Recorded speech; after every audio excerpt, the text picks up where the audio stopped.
Okay. I'd like to call a September meeting of the Hudson River Black River Regulating District to order. Start with the Pledge of Allegiance. Pledge allegiance to the flag of the United States of America and to the republic for which it stands, one nation, under God, indivisible, with liberty and justice for all. Thank you. Reminder, cell phones, please, on silent or off. Roll call, Mr. Ferraro. Mr. Chairman. David Bergstresser. Here. Michael Astaphan. Excused. Albert Hayes. Here. Thomas Stover. Here. Mark Finkel. Here. Michael Clark. Here. Robert Leslie. Here. Robert Fulton. Here. John Hudson. Here. Carol Wright. Here. Richard Ferraro. Here. Mr. Chairman. Thank you. All right. I believe there's two revisions to the agenda. You want to explain them, Mike? Quick. The first resolution that we would like to recommend that the board add to the agenda is a resolution to approve a third amendment to the office lease for the Hudson River area office. It acknowledges a change in office space, a reduction. Mm-hmm. And the second resolution is a resolution to authorize the CFO to adjust the unrestricted net assets. Correct. Okay. So any other adoptions or revisions to the meeting agenda? No. Look for a motion to adopt the agenda. I so move. All right. Mr. Finkel. Motion. Second, Mr. Stover. Second. Mr. Stover. All in favor? Aye. Aye. Opposed? So moved. Thank you. Was there any guests? No. Didn't get any of those. Okay, thank you. Motion for executive session. I don't have any reason for one right now, but if we need to, we'll call one. Public comment period. Were there any speakers on the list? No? Okay. Just one. Oh, all right. Yeah. Mr. Farfstein? You want to speak now, or would you like to? Well, Okay. That's no problem. So we'll do that during the grievance hearing. Thanks. All right. Any questions, revisions, or on the meeting minutes from July 10th? no. Okay. So I need a motion to approve the minutes. Also move. Mr. Stover. Need a second? Second. Mr. Hayes. Okay. Motion and second. All in favor? Aye. Opposed? So moved. That was quick and easy. So now we move on to the grievance hearing portion of the meeting. Will you commence? Sure. Yes.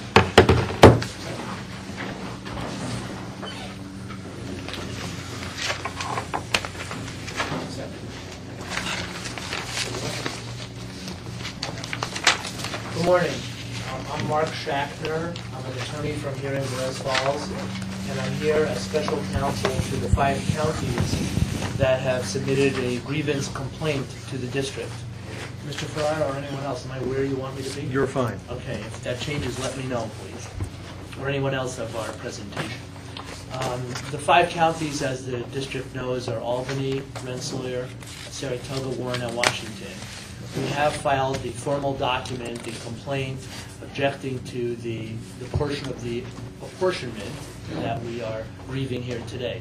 I've spoken with your counsel, Mr. Leslie, who's been very cooperative in terms of facilitating our presentation. It's my understanding that you have the complaint. We don't need to file another one. That's correct. Yes. Just for your benefit and anyone else who is interested, our presentation team is myself, Mark Schachtner, my law partner, Leah Everhart. We also have 2 of the county attorneys here today, Steve Dorsey, the Saratoga County Attorney, and Steve Pachenik, the Rensselaer County Attorney, and our consultant, who will actually be pretty much carrying the ball of our presentation, is Larry Farbstein, who will be moving up to address you from somewhere near where I'm standing right now, assuming that works for you. Yeah. In discussing with Mr. Leslie the public hearing and our presentation, another thing we agreed on, and I don't think there's any magic to this, is that the focus and the substance of this public hearing is just your efforts to recalculate the apportionment in light of the appellate division decision that said you have to take into account the amount, quote-unquote, chargeable to the state. You all know that while we're all professionals and we're all reasonably friendly, you all know that we're not of the same mind as to how the original apportionment was done. We've made a whole slew of objections about it. Those objections have been litigated. We preserve all those objections. If we ever have an opportunity to raise them again in another forum, we may do so. You all know that we're trying to do so with a higher court, and we don't know the outcome of that. None of that will be the further subject of this morning's discussion from our standpoint, because as we've discussed with Mr. Leslie, that's all understood, that's all stipulated, that's all agreed, and the sole focus of this morning's public hearing is to talk about the amount that the district has deemed to be, quote-unquote, chargeable to the state.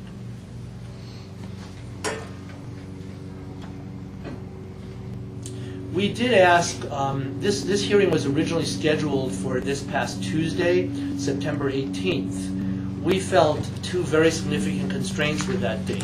One was a short-term immediate constraint having to do with observance of a religious holiday. You know that we submitted a written request for a postponement of the hearing date, and the hearing date was postponed until today, Friday, September 21st. In a more substantive manner, we also wanted additional time to conduct the most meaningful analysis that we could conduct of the way that the district, meaning you all, arrived at the quote-unquote amount chargeable to the state. With all due respect, we appreciate your 3-day extension to allow us to come here on Friday the 21st. We were very chagrined in that 3 days wasn't much additional time to work on our substance of our presentation, and in particular for our consultant to conduct the detailed analysis that we would have preferred to conduct had we had additional time. So be it. We're here today.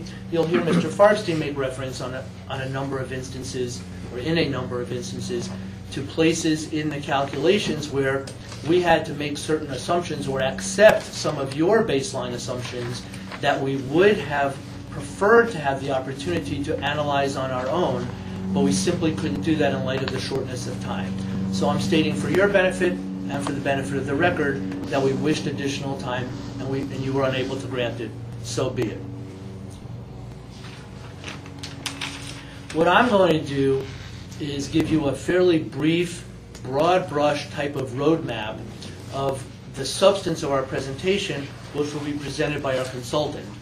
But I'm going to tell you in the broadest terms basically about 4 flaws that we think we've identified with the manner in which the district has gone about calculating the amount chargeable to the state. I'm going to stop saying quote unquote. We all know why I'm using the phrase the amount chargeable to the state.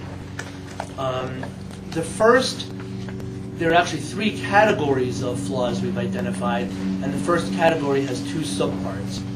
There's no magic to the names we've assigned to the categories, but I call the first category mistakes of math or arithmetic, mathematical or arithmetic errors.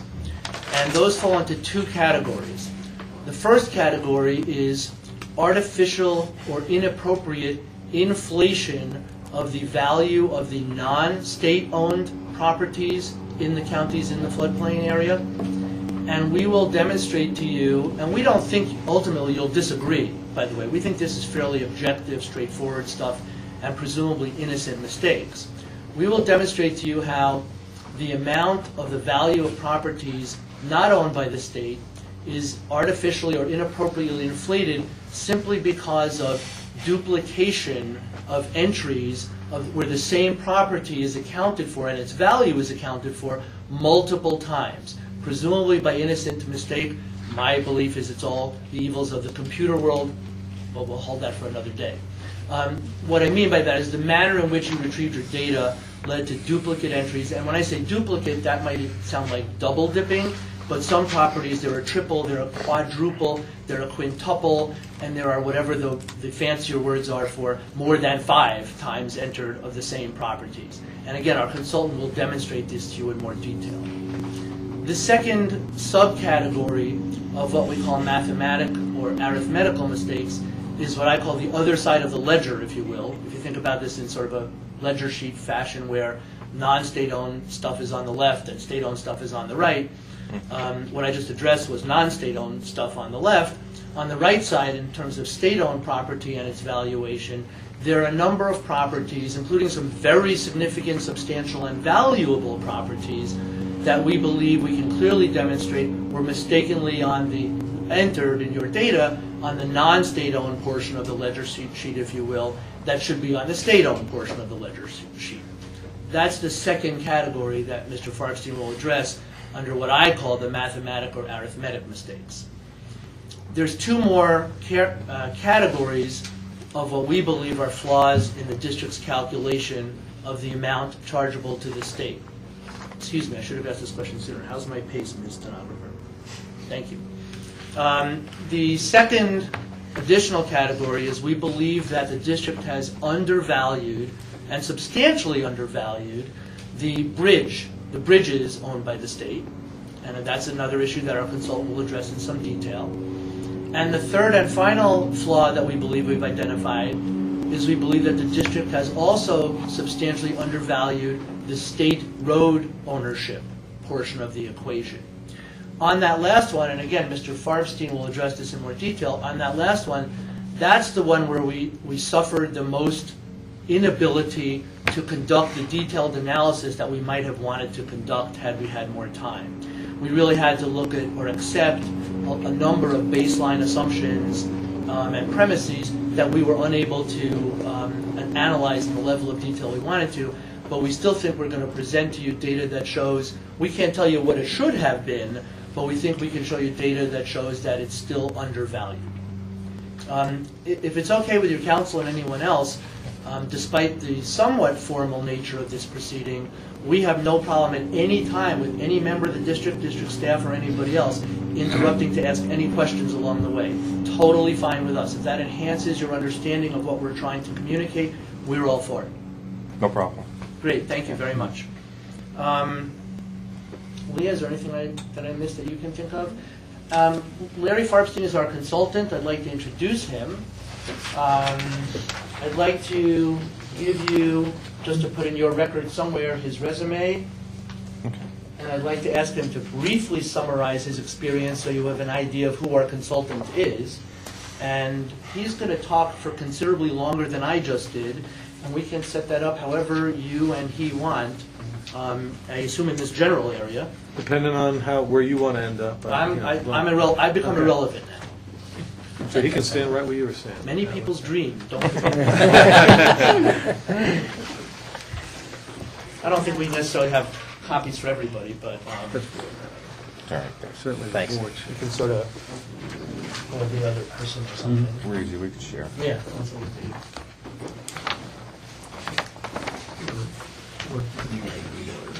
Speak as loudly as you can without, because we're trying to pick you up on this program. Thank you. I mean, they don't get understand, so you do whatever somebody else. As long as he's close to this mic, it's my. Right, if anything, if you want us to change any Yeah, operation, no, just let us know. No. He speaks at your volume or higher, we're fine. So this guy. I have 11 copies. Pass these down. There's 11 copies. And I've done this a lot. this data on it is. Plus, in addition, it's all the assessment data as adjusted for the duplications that backs up the first page. Gotcha. Okay. Thank you. I apologize, I did not introduce our stenographer, Kelly Owens. You can also ask her any questions you want. The DVD is what? The DVD has three items on it, Counselor.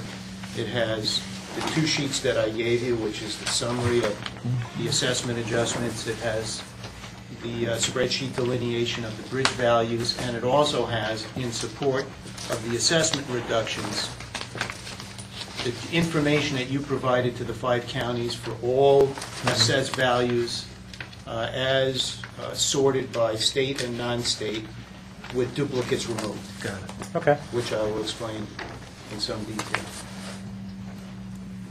Can I begin? Yes, Can yes, I yes, begin? absolutely.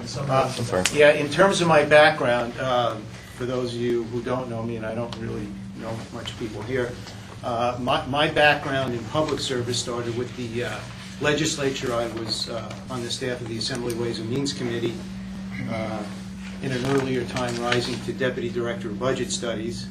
I then was the city manager of the city of Long Beach on Long Island, and then was appointed by the governor, the Speaker of the Assembly, and the Majority Leader of the Senate at the time to be the Executive Director of the Real Property Tax Commission, Temporary State Commission on Real Property Tax, which I served for 11 years. And now I have a private consulting business that I do real property tax consulting, primarily to cities and towns.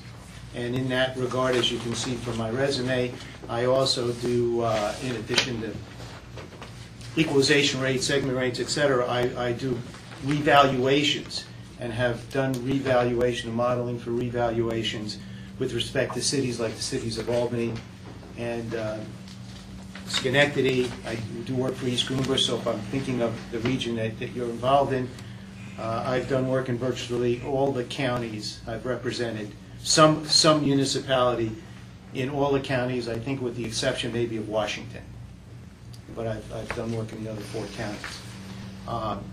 In this regard, I was asked by Counsel to take a look at the materials that you had provided to the counties with respect to giving them a better understanding of how this apportionment process worked.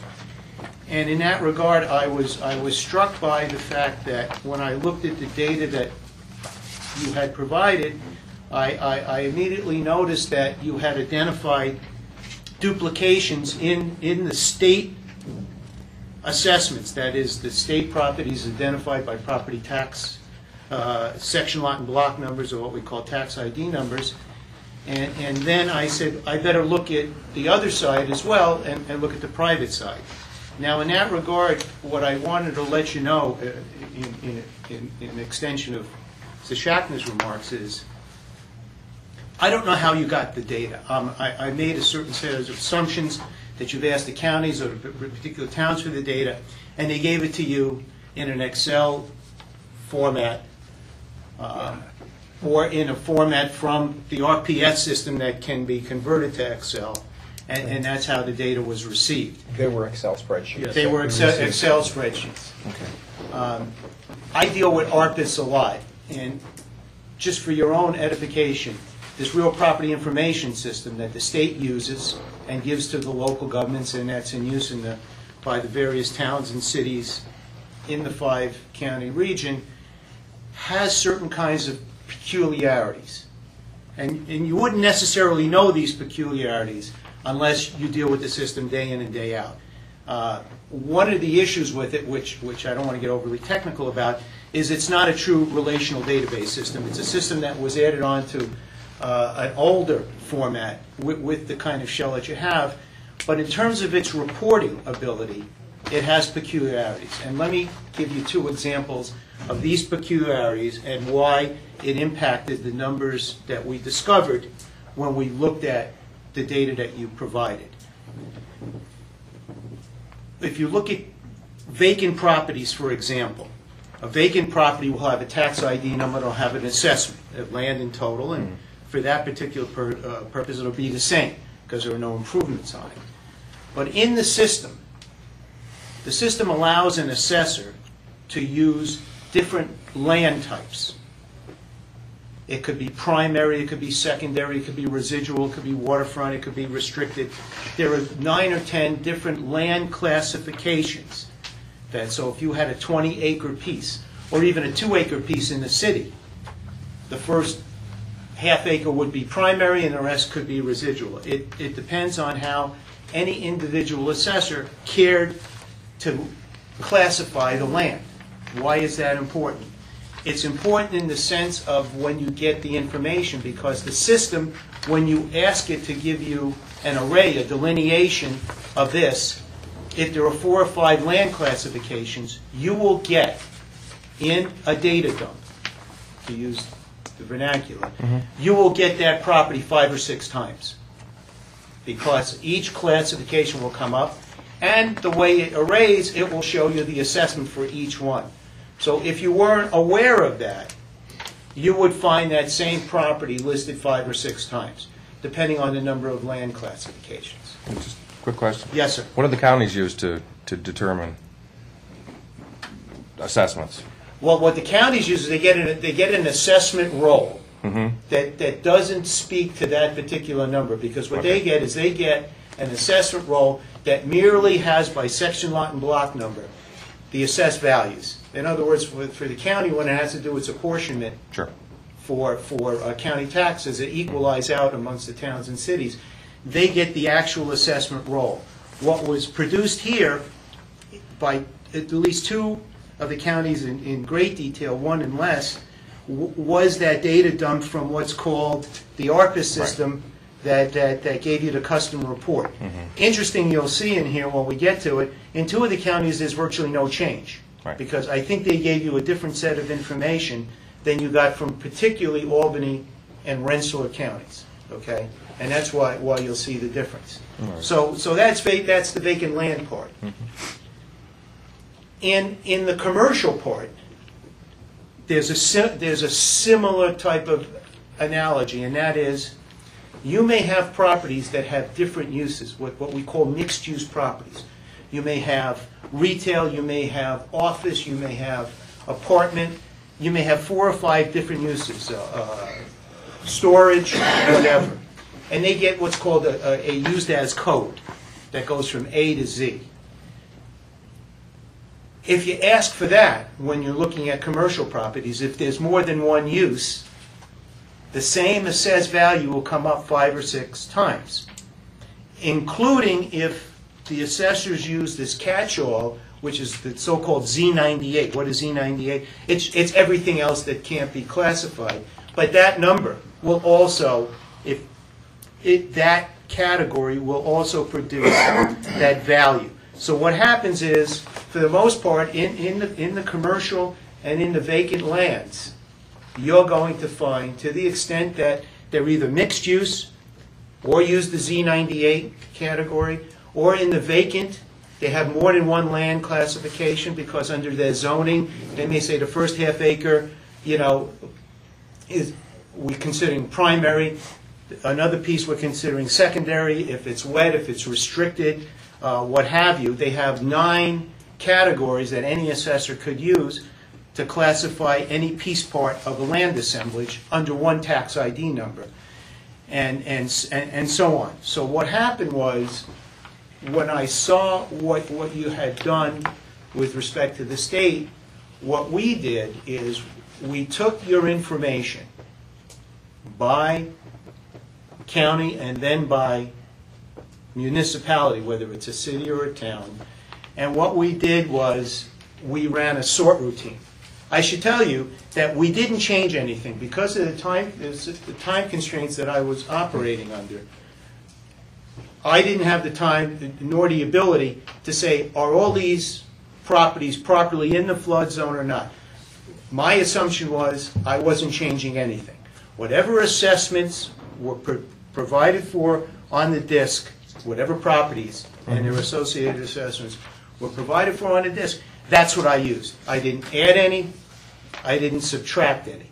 The only thing I did was I said, okay, we took a look and arrayed them. We arrayed them first by tax ID number to find the duplicates.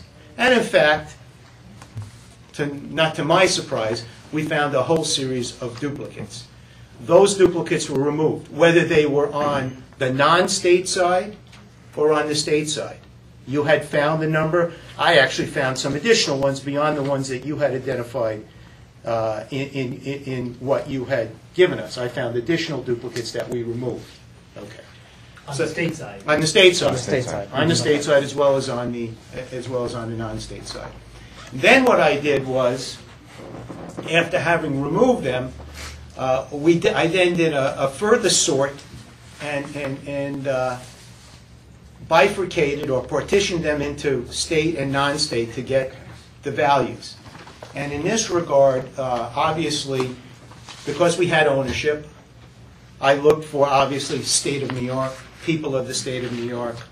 I looked for any state agencies. As you can appreciate from my background, I'm quite familiar with various state agencies and authorities and public benefit corporations from the state.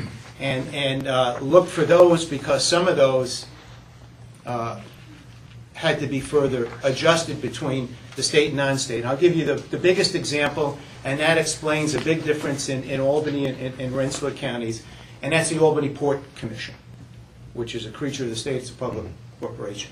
Two things I noticed about it. One was, obviously, it should be on the state side, but the second thing was, because of the way the array was with respect to the land, there was one tax ID number that was in 9 times at $16,058,200 assessment.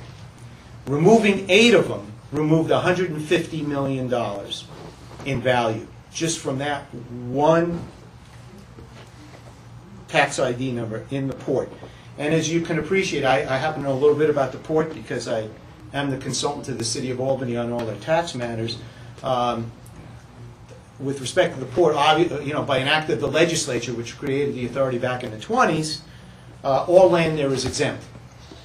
Okay, by statute, it's as if it were owned by the state of New York. The only thing that's accessible, and there's been some litigation with respect to that, is on the particular improvements that are built in the port and the purpose for which they've been placed.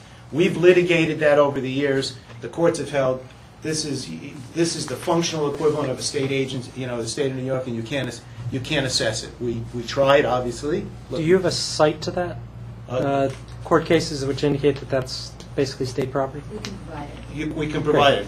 But remember, that was from the act of the legislature that created it back in the 20s. Anyway, the biggest implication is not so much moving the residual numbers, Mr. Leslie, from non-state to state. It was the significant amount of duplication. It took out almost $200 million in value because of the multiplicity of the counting of the assessments. So when you look at that, what you discover is in the sheet, and I would like to direct your attention now to the first sheet that I gave you. So the first sheet that I gave you in furthering our discussion is, if you look by column, as you can see, I broke it down by county and then by municipality assessing jurisdiction within the county. The first column is obviously yours. The full market value, again, I didn't change anything. We used the 2009 equalization rates that you used. I didn't change any of those numbers. The second column is the number after the sorting routine is removed. I'm sorry, after the sorting routine, remove the duplicates. Okay? The third column is the difference, just to show all of us what the difference is between what I had discovered with the adjustments versus the initial numbers provided by your district, or by your agency. The fourth is the number of parcels that are left. Okay, and that here is on this is on the county side. What do you mean by the number of parcels that are left? Well, because some parcels were moved. Remember, you had parcels that were counted 3, 4, 5. So right. in your count, you had many more parcels than I did when you removed the double, and to a much smaller degree, the smaller shifting of some parcels from non-state to state if they were owned by a state agency or a public authority. Okay, but the largest number of this, the overwhelming number of the difference, is the elimination of the duplication, Mr. Chairman. Okay. So you're telling us that we nailed it with Warren County? You got Warren County right. Well, the only thing I could suggest in there is whatever they gave you, they may have given you an assessment roll. That it depends how they, in my view, Mr. Leslie, it depends how they retrieve the data. Data can be treated, as I said, there are peculiarities with the system. If a local government was asked to retrieve the data, and they retrieved it as if they were producing an assessment roll, and just took out everything else but what you had asked for, you would only get one number. Yep. If they were asked for a custom report and they said, here are the assessments that we want, right? Run a custom report with these assessments. The program has what's called a macro ability. You can write a macro. It's very easy to do with their interface. The assessors would have said, okay, they want these 400 properties, and they printed it. They probably never looked at it to see if they were there 3 or 4 times, because that's not what they were asked to do. That's my guess. Or if the county did it from the local rolls, depending on how the county has kept the local rolls, okay, it would have produced the duplicates. I was struck, quite frankly, when I looked at this, I was struck by the fact that the biggest difference is forgetting the port's contribution to this, because the port's going to come out anyway with all its duplications. And the biggest differences were in Albany and Rensselaer counties. Saratoga, to a lesser extent, Washington and Warren, virtually no change. Okay. It could be how it was provided to you. It could be how it was asked for by the county. I mean, I don't know. Okay. I didn't have time to do that, but that's the reason. And then on the other side of the equation, just to continue this, you see I did the same set of calculations for the New York State pieces. And as you can see, in these regards, with the exception of the city, really the city of Albany and the city of Rensselaer, and this really has to do with port properties, you can see there that there were some changes, and in some instances there were significant reductions in the state properties because of duplications or improper classifications. And then, of course, the number of parcels, and then, of course, in the last 3 columns, I had my parcels, the parcels that you originally had, and the differences. Okay, just to give you a full and complete analysis. And what happens here is, interestingly enough, what happens here is, obviously, there's a shift. There's a shift because when you take out the duplications, because non-state has many more parcels than state, you would expect statistically or logically that there would be more adjustments to the non-state part by virtue of the sheer volume of the fact that you have so many more non-state assessed values than you have state assessed values. So even assuming that you had the same distribution of duplication, state and non-state, the volume of the non-state would show why these numbers are significantly higher. Okay. If you move below the double line, you can see here, these are the summations of it, the summations of the full market value for the county, less New York State, the New York State, the total, and then the percentage that the New York State properties under this set of calculations now bears to the total. And as you can see here, obviously, it runs differently. It's a higher percentage in the city of Albany versus all the other ones. That's not unexpected. Albany would have the largest portion of state properties anyway, by virtue of being the state capital in Albany County, and of course the city of Albany being what it is. And so I just gave you a series of numbers. I will tell you that because the numbers change with respect to the bridges, I will tell you that if we left everything alone, in other words, left the bridge numbers at the $300 per square foot, left the roads at $1.5 million a mile for the 46.4 miles, the total number It's not calculated here, but if you were to do that calculation, and I left the spreadsheets unprotected, so we could- you can manipulate it on the diskette. I gave that all to you. It would come out to 14%. If you did nothing else but correct ministerially the duplications that occurred because of the peculiarities in the way ARPA's can produce custom reports, it would move it from whatever you had before to 14%. Are there any questions on this that you need further clarification about? I have one for the state. Where did we get our information for the properties? From the counties or from the state? Directly from the counties. Okay. Individually, we requested the rolls at that point. So we were, each So of the the 5 counties counties is- supplied us the rolls for They supplied us with the initial 2008. information. Okay. Right. That was 11% to 14%, right? 11.96%. Right. Is it 14.0? I'd have to recalculate it. When I looked at it, it was in the 14% range. 12 Okay. to 14. That's No, fine. it's in a 14. I mean, it's calculable. So basically 12 to 14. Right. 2%. 2% difference? Well, Yep. yeah, I mean, it is what it is. Yeah. I mean, the numbers are what they are. I don't, as I said, because of the time constraints, I made the assumption that all the numbers there were, there were no assessments that shouldn't be there Right.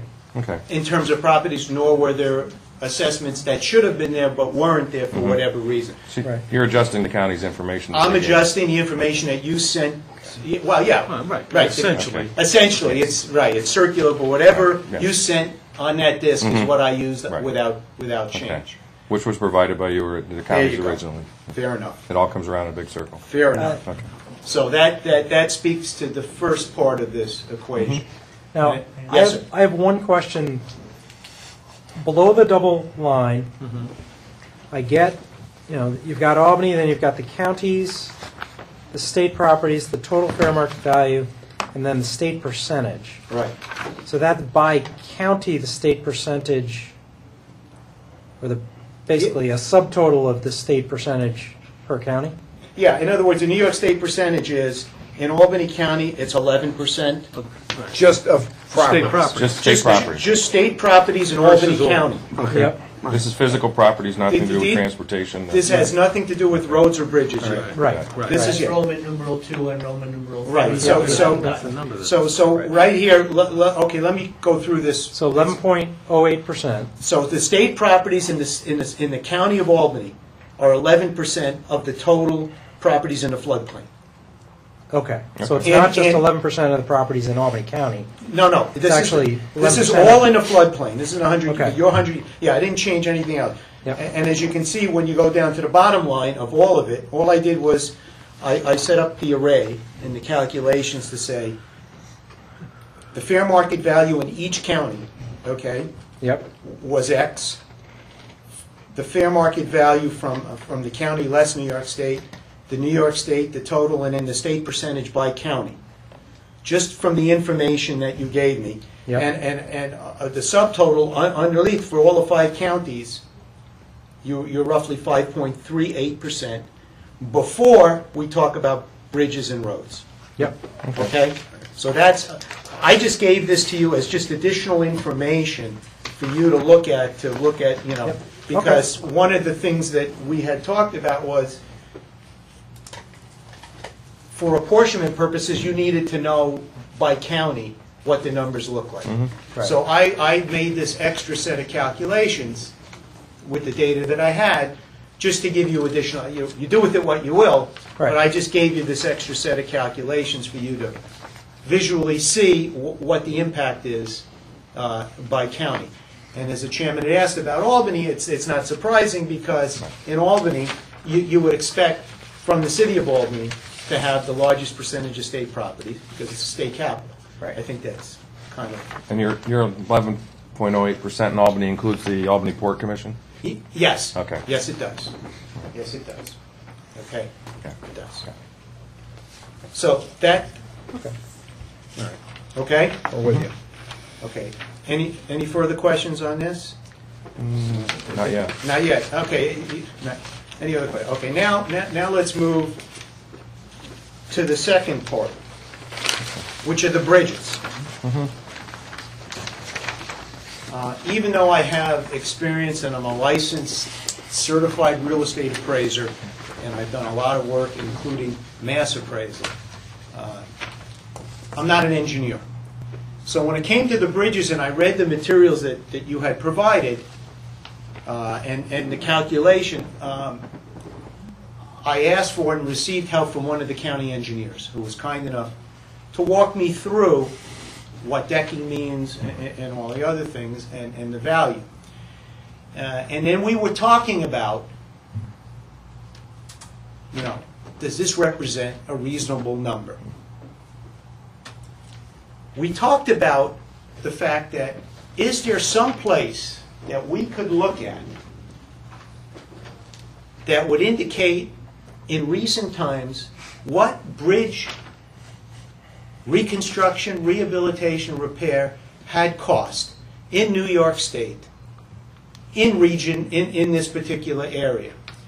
And he was kind enough to direct me to the Department of Transportation site, which deals with the STIP program, STIP, State Transportation Improvement Program, which is essentially a delineation of all the work that's being done or will be done in the next year or so by region. And the reason we picked Region 1, because I guess there are 6 regions, maybe more than 6, but Region 1 happens to encompass all 5 of the counties that are here before you.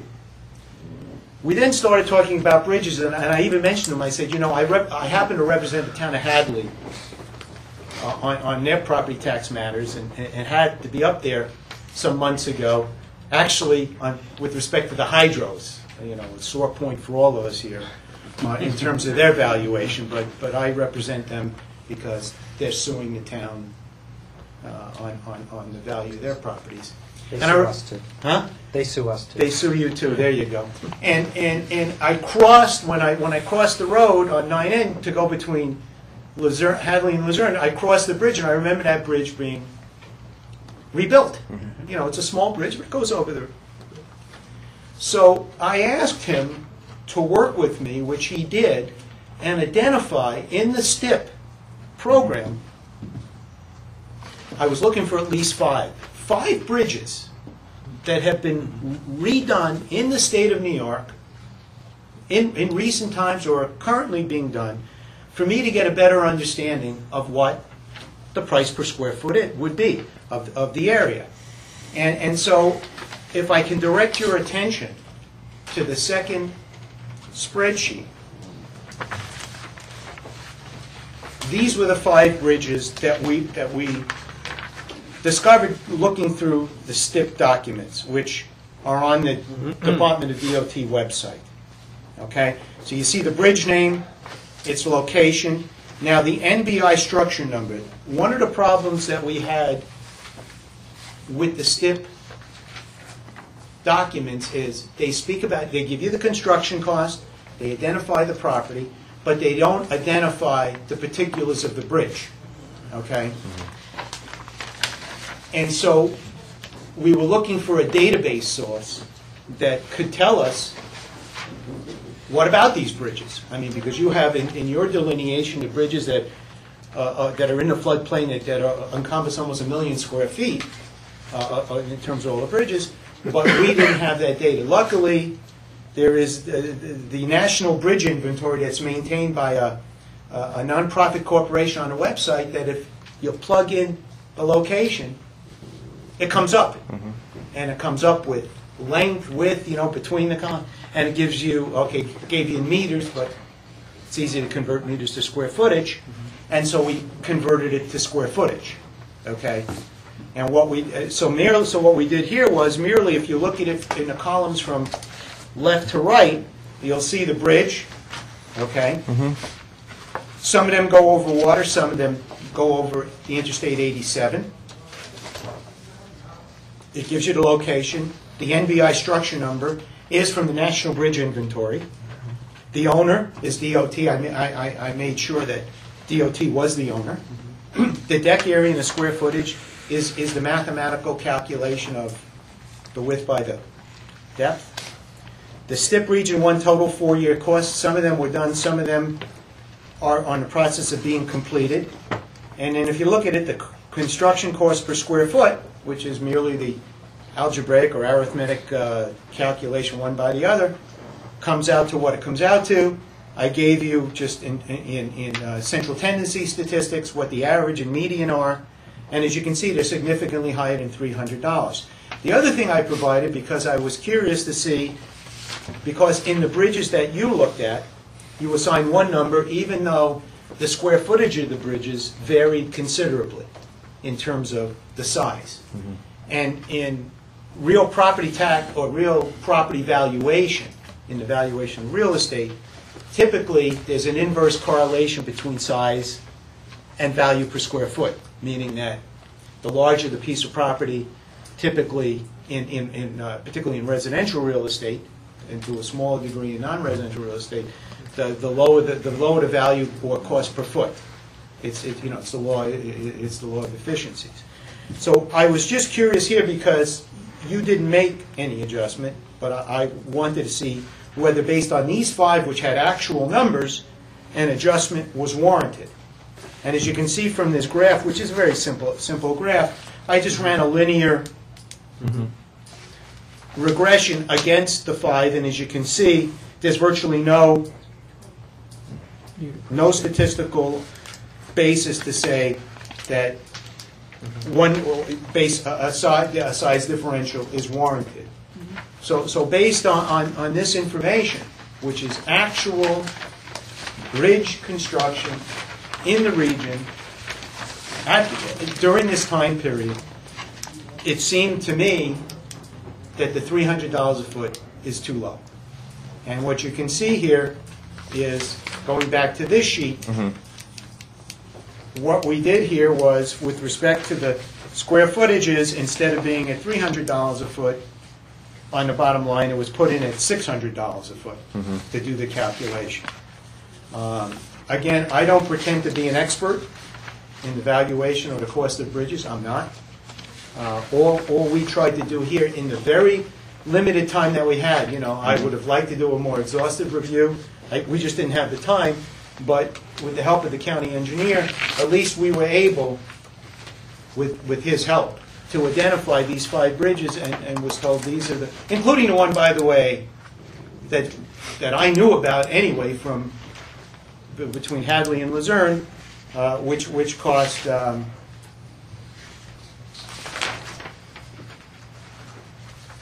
some $400 or whatever,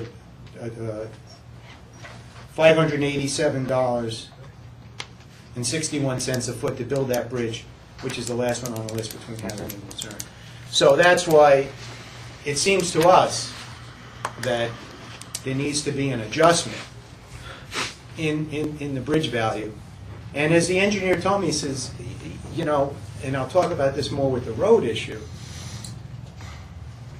whatever it costs to build a bridge or do anything, any kind of construction work, it costs more in New York. It costs more in New York because you have the labor costs that are more extensive than virtually any place else, and I'll get into that in more detail when we talk about roads. And we have the vagaries of the weather here that, for example, increase the cost of construction versus, let's say, a place like Florida that, absent the hurricanes that may or may not occur, they don't have the same kinds of issues weather-wise that you do in the state of New York. So based on that, I feel pretty confident that there needs to be an adjustment to the $300 a foot for the bridges. Okay. If I might right now, I'd like to defer to Mike to kind of give us both sides. Well, it's a very good analysis. What staff had done was looked at a bridge under construction right smack dab in the middle of the regulating district, Batchelorville Bridge. And while that will ultimately wind up, as I understand it anyway, having the maintenance jurisdiction turned over to Saratoga County upon its completion, it's being designed and let by New York State DOT. We use that as a yardstick, a very visual one for us, with a bid cost of $46 million, and we had, of course, the square footage is just straight length times width, and that's where we, the upper end of our range, we used 395. That is what the actual cost per square foot worked out to. So I'm not, don't dispute your numbers. I'm saying we used a figure that was right in one of the counties, and also at the same time relatively complex in terms of construction, which when you're dealing with bridges, of course, certainly size and location has a lot to do with it, but at the same time, type of construction and the complexities associated with it also affect that. That one in particular spans 3,000 feet of water and has deep core caisson style piers for the substructure, which are fairly complex and involves, to a large extent, over water work. So, the staff's analysis at the time said consider that to be a complex form of construction relative to other bridges that might be grade crossings or over smaller bodies of water. Even the Hudson River isn't quite that wide. But you said that was $395 a foot. Yeah, we calculated that at But you used 300. We did. Okay. We also took data from the Federal Highway Administration. So I mean, we used for our portion. We used 300. We the higher number that we of that range that we calculated was 395. So I'm not arguing to your point. I'm telling you how we did it, and something that's currently under construction that everybody can see, and with known complexity. I'm giving you our thought process and a benchmark that we used. So. Yeah, and I'm just giving you stuff that was completed within the Region 1, including Understood. the one that, and it's coming out almost double the number. Now, is that all of the projects that were completed in Region? No, what happened was I literally ran out of time. Because in order to do this, we needed to vet the numbers with the help of the engineer. There are 61 pages of STIP 1 projects that are either have been completed within the last year or two or under construction. And it was so important for us to get done with the assessment part that I literally... Picked the 5 highest? No. No. Is it a fair assumption for the No, it's board to not a make? fair assumption because Then we debunk only, it. because there were 61 pages, we picked the first 5 in the 61 pages because they had to be further analyzed with the National Bridge Inventory. We just didn't have the time. I mean, with all due respect, when I was given a project, I only had a finite amount of time. The Jewish holidays interfered, and the fact of the matter is, I do other work for a lot of other clients that have calls on my time, and I just didn't have enough time. And so I really triaged this thing because the most important thing that I felt needed to be done when I saw the duplications was to make sure that was correct, because I felt that would indicate that to me was a no-brainer. It was an anomaly or peculiarity in the system, and we needed to work that through. We needed to make sure that was correct, which we did. And that did take a while because I have these exception routines and sort routines, and we double check them. I mean, I just don't run the numbers. And hopefully we got them all. There may still be a duplication or two. I don't know. We had 2 eyes on it. 2 eyes are better than 1 set of eyes, but you never know. But I need to get that done. The bridge and roads, which I'll get to in a minute, the bridge and road thing became more problematic because then I had to triage that as well. And we decided to do the bridge, and I said, look, pick the first 5. Now, in the first 5, this one was not in there, because that was done. But I knew about that number because it was done prior. I mean, I actually wrote on that bridge as they did one side and then the other side, in my travels to town of Hadley. So that was included in there. And what I found interesting is, they tell me it cost $9.9 million to build the thing. It came out to almost double. So if we were looking at one versus the other, any one could be an anomaly. All right? You look at one at 395, you say that's an anomaly. That's at variance with the general range of values for something or the other. These were the first 5. They came out where they came out. Now, there could be other in there, okay, that may be less. I don't deny, I don't know, because I literally ran out of time to do this with these calculations in order to be here today. Okay? Okay. Thank you. So any other questions about the bridge portion? Not at the moment.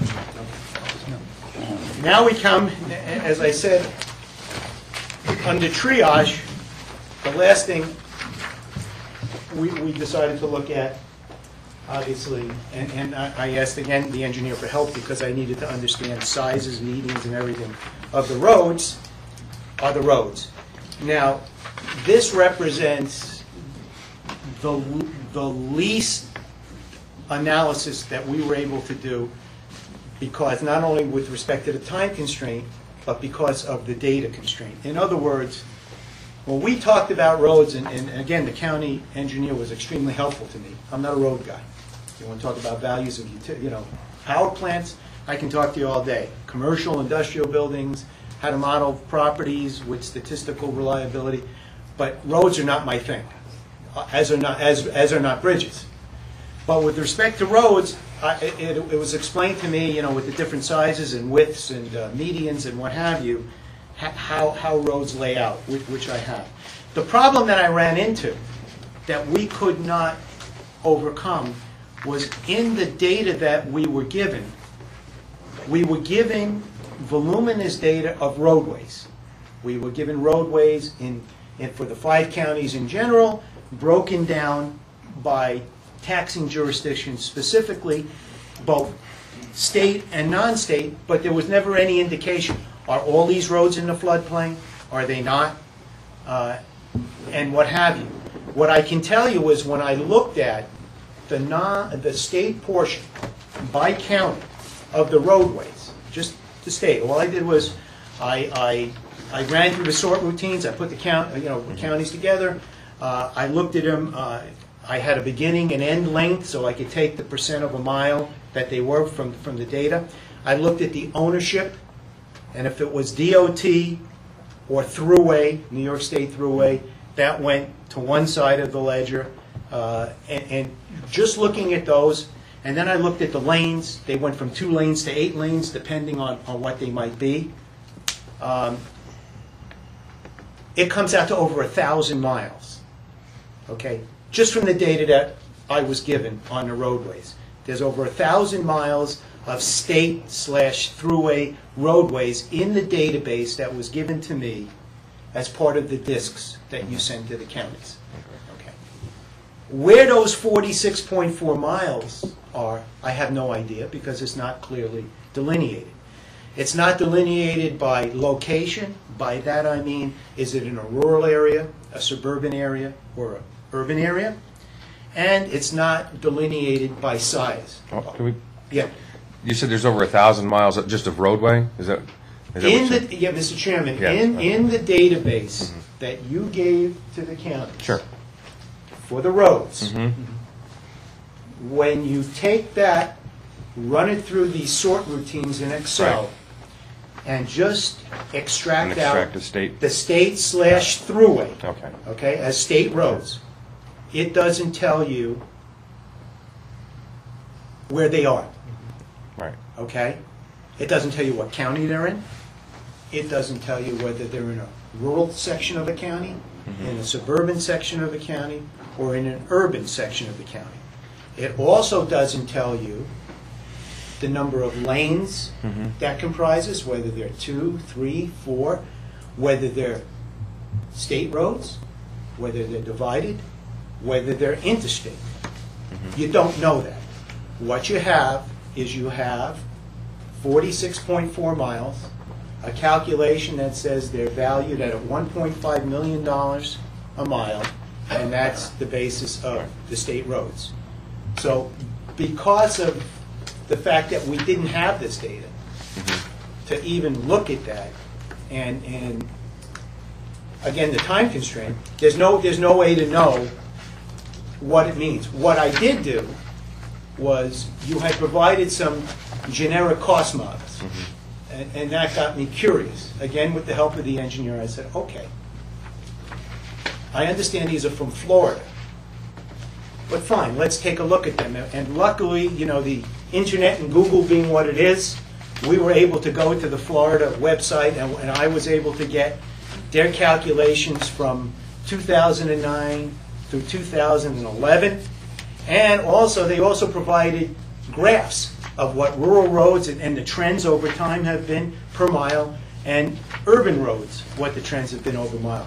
And the only thing that we discovered is that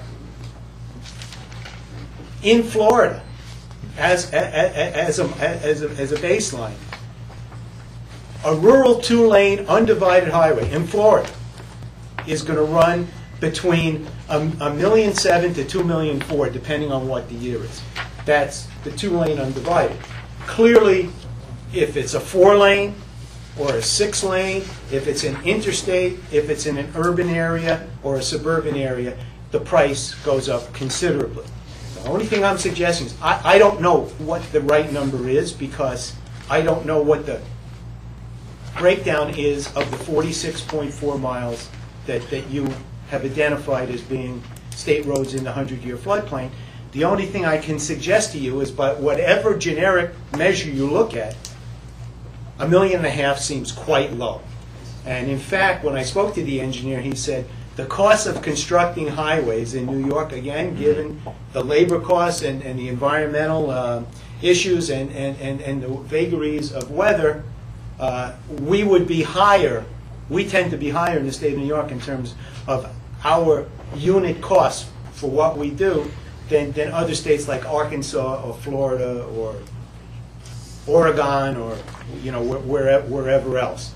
So the one thing I wanted to point out to you in this regard is, just based on the empirical data from the internet, you know, the generic cost models, it indicates, at worst, somewhere between $1.7 million to $2.4 million, depending on the year, of a two-lane rural undivided road.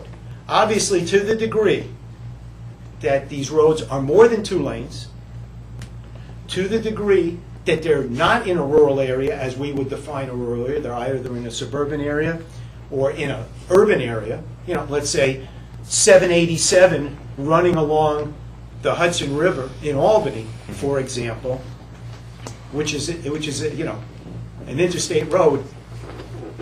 That number obviously would need to be adjusted to the degree, you know, but I don't know where, you know, where your 46.4 miles are.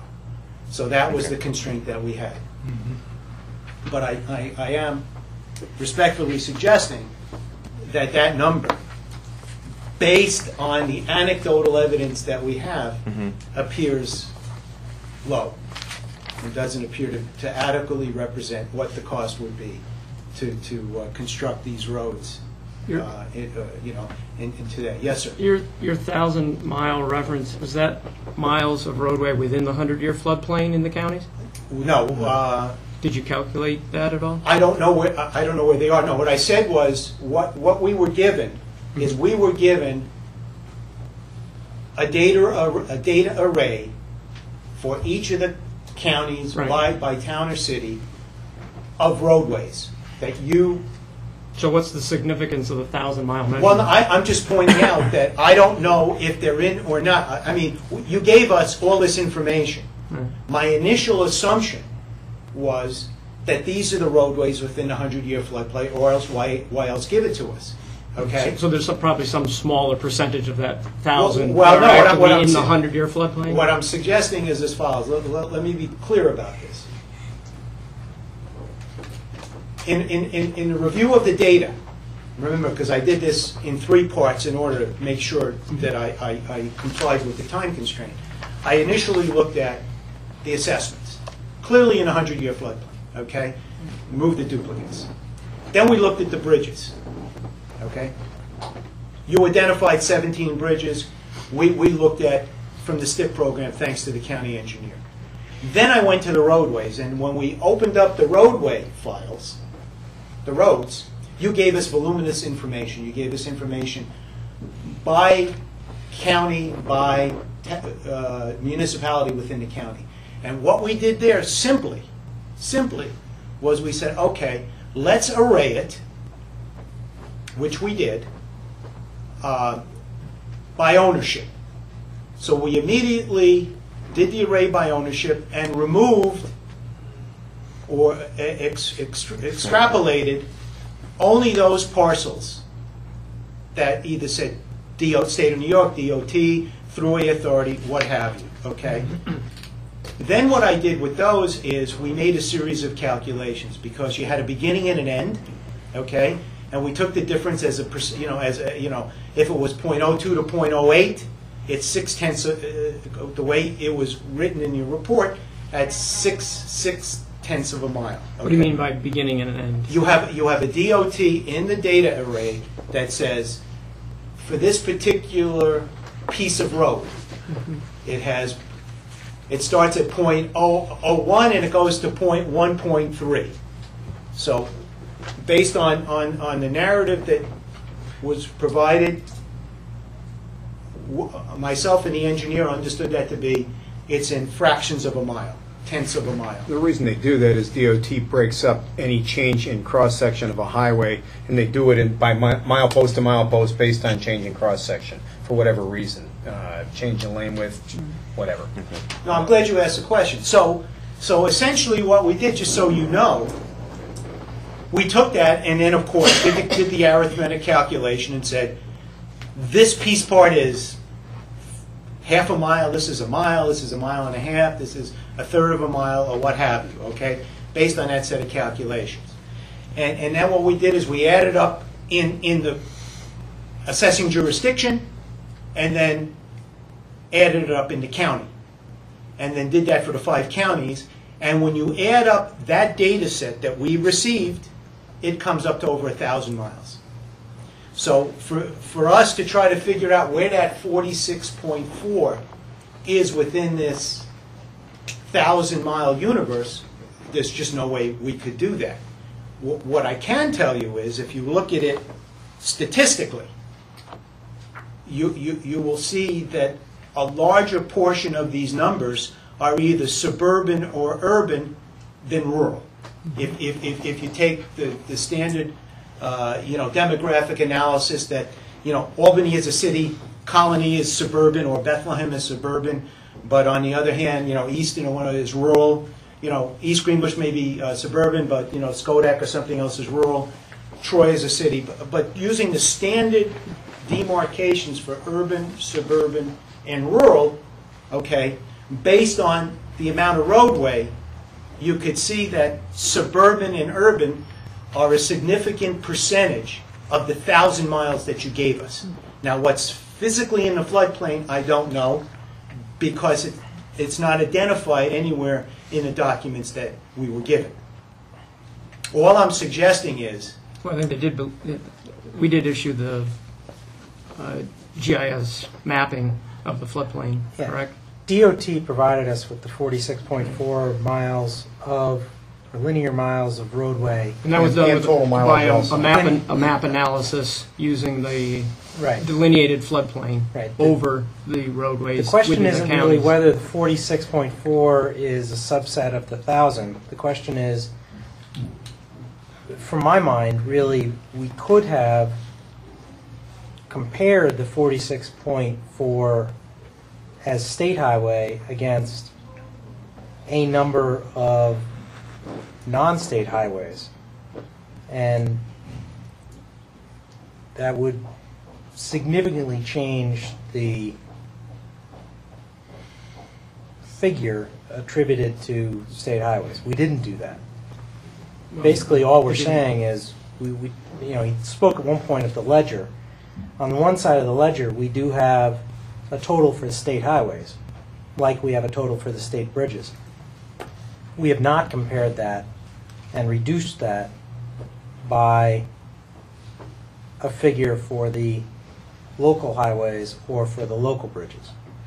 Reason being, the methodology used and to date deemed appropriate already accounts for that. Right. Right. Okay.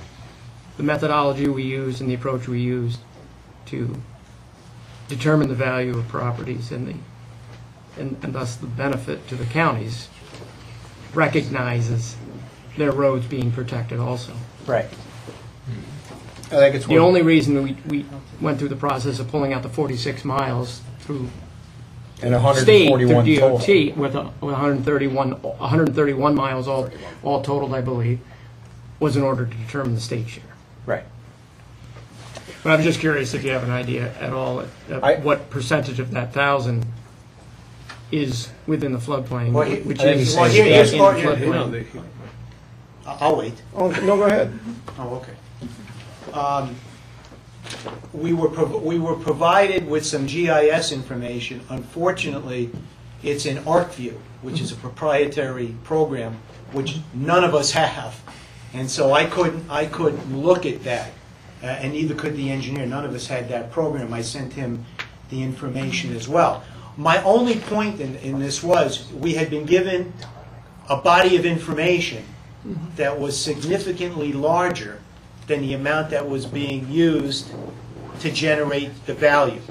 And my further point in that was consistent with what you just indicated to the executive director, is that if you look at the generic cost models from Florida, which you have, which I have, and everything else, even if it were correct, assuming hypothetically it were correct, that a rural road would be $1.5 million a mile for a 2-lane undivided road, right? The numbers show more, but for the sake of this hypothesis, we would agree that that would be the right number. There's an inference in here, regardless of anything else, that all 46.4 miles are so categorized. And all I'm suggesting to you is from the data that was given to us, that was provided to you from DOT, when you look at that 1,000-mile number in the 5 counties, a significant percentage are in what you would properly categorize as either suburban or urban areas. In addition, if you look at the array of... Except that we don't know what percentage of the 1,000 miles are actually in the floodplain, which is the basis for the calculation. But let me expand upon that. Accepted. Point is well taken. The other thing that I did in this calculation was to then resort it. After I had the mileage indicator in a particular column, we then resorted it by lanes, again provided by DOT, whether it was 2, 3, 4, 5, 6, 7, 8, right? And where it was. And I can tell you, if you look at that statistic, in conjunction with the statistic that I just said to you about location, in terms of rural versus suburban versus urban, you will see that greater than 2 lanes, whether or not you even look at the interstate component versus the non-interstate, because it costs more to build an interstate mile than it costs to build a non-interstate mile, you would also see that the percentage, again, in that 1,000 miles, the percentage of roads that are greater than 2 lanes in non-rural areas indicates that by chance, by normal chances are withdrawn. By normal distribution of the array of roads, you would expect to see, with a high degree of confidence, that these roads would be a significant piece part of the 46.4 acres would be more than 2 lanes. 46.4 miles. 46.4 miles would be greater than 2 lanes, number one, and number 2 would be in areas other than rural. That is the sole issue of my exposition here. I'm not suggesting a number because I have no idea. All I'm suggesting is that that number, in and of itself, okay, seems small, seems low, based on the anecdotal evidence that's presented in the other materials that both your staff and we have in terms of modeling, et cetera. I have a quick question for staff here, and included. Before we were told to extract the state roads from our calculations, how were these roads calculated as far as valuation? Prior to the, Yeah, you're saying the prior to original 2000 apportionment. The original apportionment did not calculate those roads. It did not separate those roads out. Okay, so they were all And lumped together. calculated So state. how did we calculate the value of all the roads?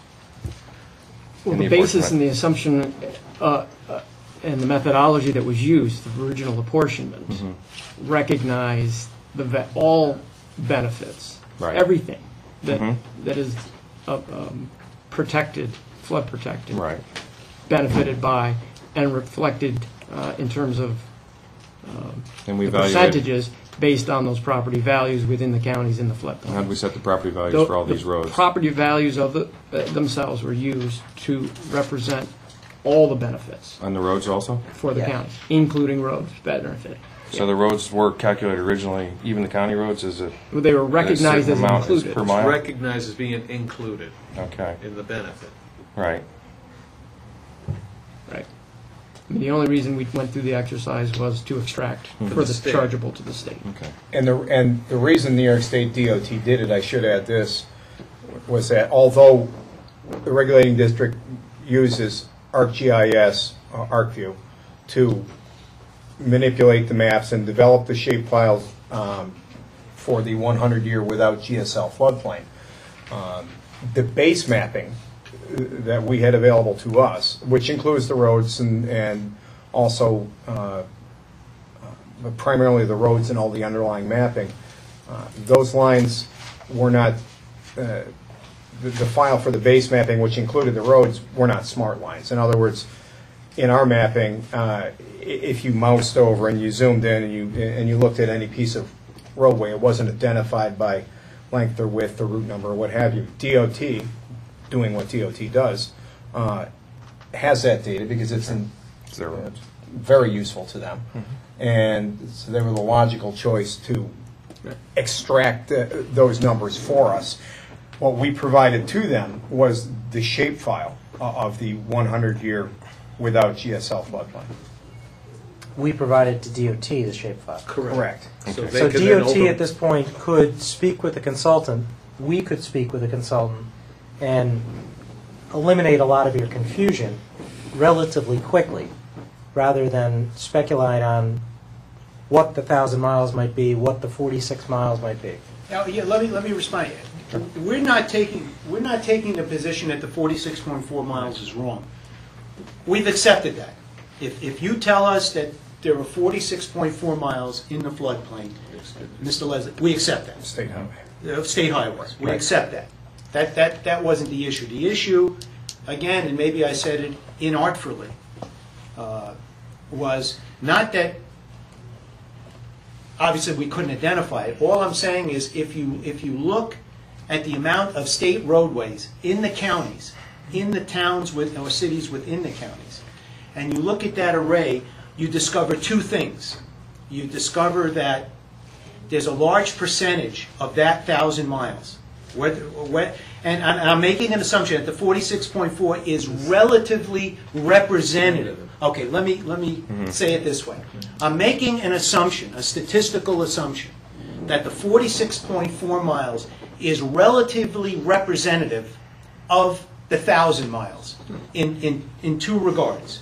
One, that of the 46.4 miles, there will be a portion that will not be rural. It'll either be suburban or urban. I'm making a further assumption, again, in this term of this normal distribution assumption, that within these 46.4 miles, you will find a significant portion that is more than 2 lanes. And all I'm suggesting, if that is in fact the case, then the number that's applied, even if that number were correct, and the generic models that I pulled off the internet suggest that it's low, but even if it were correct, at $1.5 million for a rural 2-lane road, undivided, then we're still undervaluing the pieces that are either suburban or urban, and in conjunction, the pieces that are greater than 2 lanes. Undivided. Essentially, you're looking for variable and multiple unit rates consistent with the type of road, rather than a generalized rate. Right. Another way to sum up this one, and I don't think we're saying anything fundamentally different than what Mr. Leslie was getting at, and Mr. Clark as well, is you all painted on the road issue with a fairly broad brush, it's our perception, and the broad brush made the assumption that we're dealing with rural, undivided 2-lane roads that are of the state-owned roads. And all we're saying, we're not giving you the answer, we don't have the answer. All we're saying is that that's painting with such a broad brush as to grossly undervalue the state road ownership portion. Because we do know empirically, we all know empirically, that a number of the state-owned roads in the floodplain in the counties are not 2-lane undivided rural roads. Well, do we know that? I mean, Rob and I Mike. don't think we have specifics. No, that's I- not, that's not an I don't think absolute. we didn't task the DOT to break it out into the type of road or. I have asked them to follow up on that. Yeah. Okay. However, Right, I'm sure they probably I would not make that assumption just out of hand because of in many places, the narrowness of the floodplain. Okay, So I understand what you're saying. And I certainly respect the questioning of the premise, and maybe it's not correct. But there is a way to answer that. I think this is what Mr. Leslie was getting at. There's obviously a way to answer the question. Right. And additional analysis or sharing of information would refine the analysis. And maybe you're right or closer to right than we are. Maybe we're right or closer to right than you are, but we don't know. And that's really our point.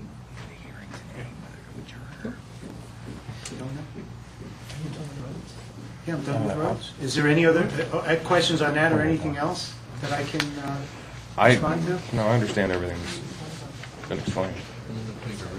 Yeah, we're going to maybe go into executive session to discuss.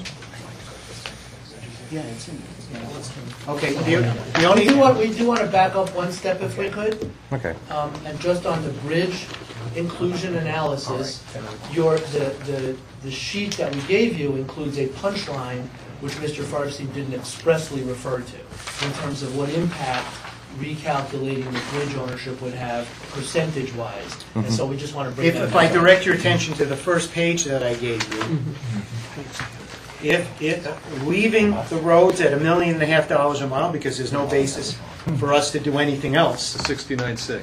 the 69.6, but increasing the bridges Right. to $600 a foot means that the state share goes up to just under 20% from roughly 14 point something percent. And obviously, although we don't know who's right or wrong, but if it were to turn out that the $1.5 million a mile is not truly reflective of all the variables that I discussed, and that $69 million number were to be increased by whatever incremental difference, obviously that, increases the state share by whatever that incremental difference would calculate to.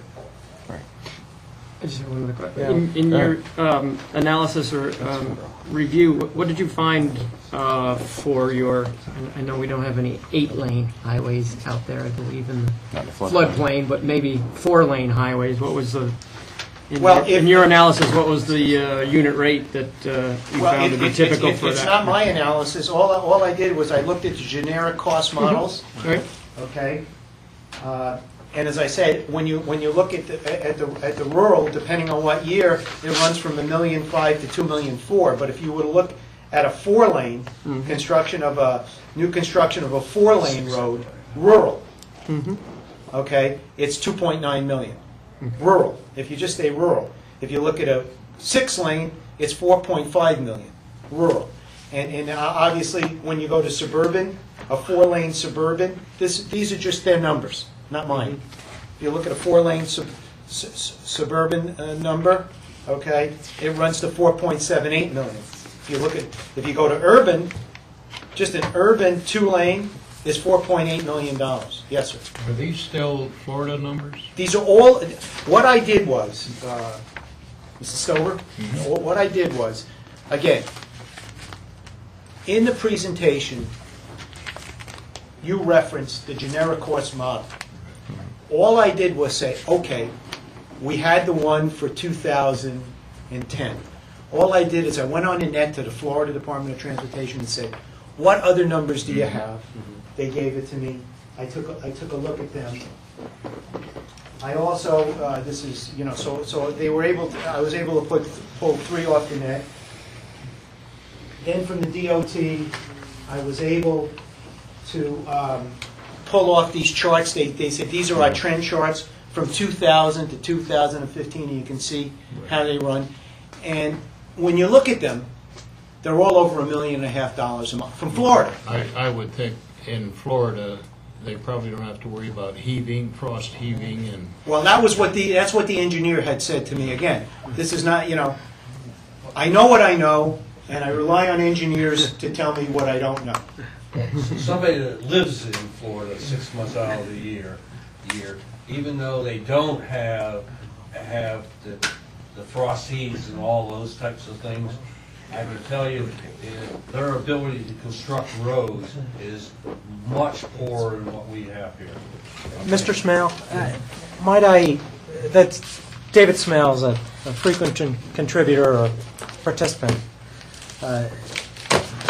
Might I ask you to limit your comments so that we can have a discourse between the board and the consultant? If in fact you do have an objection with regard to the apportionment, you're certainly welcome to file that objection and speak to it, but perhaps we don't muddy the water with extraneous comments from the rest of the gallery.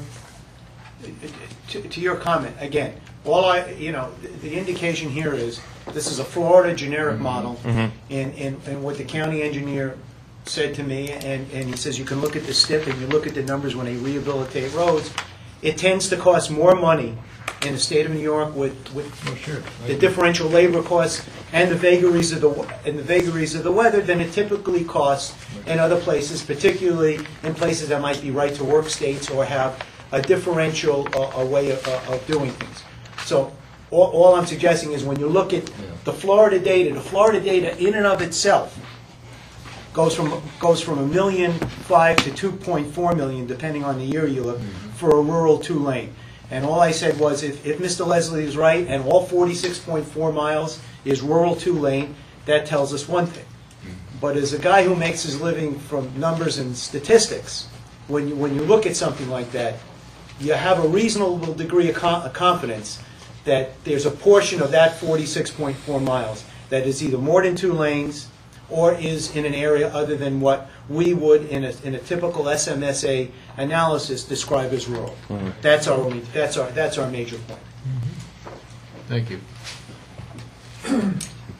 Unless there are any further questions, I'll just comment quickly on, I think we broke our presentation down into the 3 categories I discussed, what we call the arithmetic or mathematical duplications and failure of inclusions, the bridge valuation, and the road valuation. On the bridge valuation, we weren't shocked at selecting the Bachelorville Bridge, at least as one example, but we were dismayed that it appears to have been the example. And from our perspective, Bachelorville Bridge is a wonderful bridge. I ride my bike across it. The supervisors were ecstatic when the funding came through and all the rest of that. We all know about that. But from our perspective, that doesn't seem like a rational, responsible or reasonable approach to pick that one project as the representative on which to base such an important calculation, or a portion of such an important calculation. Clearly, these calculations are of great significance to the 5 counties, and we believe that it's not reasonable to pick one example. We obviously picked a greater number. We are not here to say that our number is necessarily correct, but that's the district's job, not our job, to be reasonable, to be rational, and to pick representative samples. And we just think that the district failed to do that on the bridge valuation in the way we've described. On the road valuation, we think there's a mistake or an undervaluation, but we're not that articulate about it, and we're not that precise about it for the reasons our consultant stated. But in sum, our written objection, I think, portrayed these general topics of objection, so we tried to give you an idea in advance of where we were coming from, and we've now demonstrated in as much detail as we could, given the time constraints, the data constraints, and the computer generation constraints, why we think that the portion, quote unquote, chargeable to the state is inappropriately, artificially, and we believe ultimately, if adopted as is, illegally low. And that the amount chargeable to the state has to be adjusted for all the reasons we've indicated. We hope we've impressed upon you on the first topic that that's the easiest one to evaluate. We think that that one is not very subjective and not very emotion-laden and doesn't really have much to do with gaining of additional data. We think that, in fact, we've supplied you with the data to re-crunch, if you will, the component numbers for that first factor. The others, we would suggest and we would respect if you felt, require greater study and greater analysis by the district itself. And that's something that we think you have a legal responsibility to undertake. I did want to ask... Did you want to respond to the bridge issue? And I think probably it's worth the effort of noting that we, as Mr. Clark mentioned, we did use USDOT Federal Highway Administration unit costs per square foot for highways, which included 5 years worth of data, 97 to 2002. That value was then escalated at the same rate reflected in that number to come up with the 300 for New York State. So it was 5 years of data through 2002 per square foot, and then escalated at the same rate that had occurred within the data from 97 to 2002. So it wasn't based on one value, the Batcherville Bridge. So statewide? That was New York State bridge construction unit costs per square foot from USDOT, Federal Highway Administration. And it was data from 97 to 2002, unit costs per square foot. And we took that 2002 value, escalated at the same rate that was reflected in the data from 97 up through 2000. And my impression that would be which was about a 35%, Right. somewhere in that range, over a 5-year period. And that was the basis, not the single 395 or whatever Batcherville Bridge was. Sounds like Batcherville would It's actually, confirm or well, it's fairly close to what the DOT data would give us an idea was indicating. whether that was. But I just wanted to make that point, that it was not just a single point. Yes, yeah, and we looked at that, and obviously what occurred, some 10 years or more, and then trend. Statistically, again, we could argue the fine points of all of this. No one's saying that you didn't do that. The fine points of a trending analysis is subject to the same vagaries and variabilities as other measures. All we tried to do was say, okay, in Region 1, today, last year, next year, they're building, reconstructing, renovating bridges in the region. One of which, as I said, I drove across. How much did it cost in per square foot? And had it come up to 300 or even 400, I would have been less concerned, because that's within the tolerance limits of calculations. The fact that it came up almost double led us to suspect that additional analysis of current projects in the state of New York, in the region, were warranted, and I think that's the point that Mark tried to make here. We're not suggesting that the $600 is set in concrete, but it should give all of us pause to say we probably need to look at some additional data in order to have a greater comfort level with whatever number you ultimately decide is reasonable and representative. And I think that's the statement. Yeah, that's a pencil sharpening, if you will, that we think you can undertake without a great deal of difficulty to, as Mr. Farkstein says, enhance a comfort level for the district and show that there's, area-specific, project-specific, time-specific, empirical costs taken into greater account than not this area, not these projects, and past years, not current years. Okay. I did want to, if I could ask, if you could kind of anything you want to add? No, thank you. I do not. That's our presentation. Any more questions? I'll just, Sure. Go ahead. a lot's been said, and I'm sorry we put some time constraint on you. And it wasn't because we didn't want to give you the time. We want this process to be as fair as possible. I think you may be aware we're under some court orders to get some bills paid. Yeah, And- I was told about that. And it's not that we were trying to be unfair. I think it's just important to state for the record that, we've got a human aspect to this. We've got schools that are dying for some, that are laying people off because they don't have the income. We're just trying to move the process along. It wasn't to limit your ability to do the research. Right. And I think your research was very helpful. We also, staff and making a recommendation to the board with regard to the timing of the grievance hearing and with regard to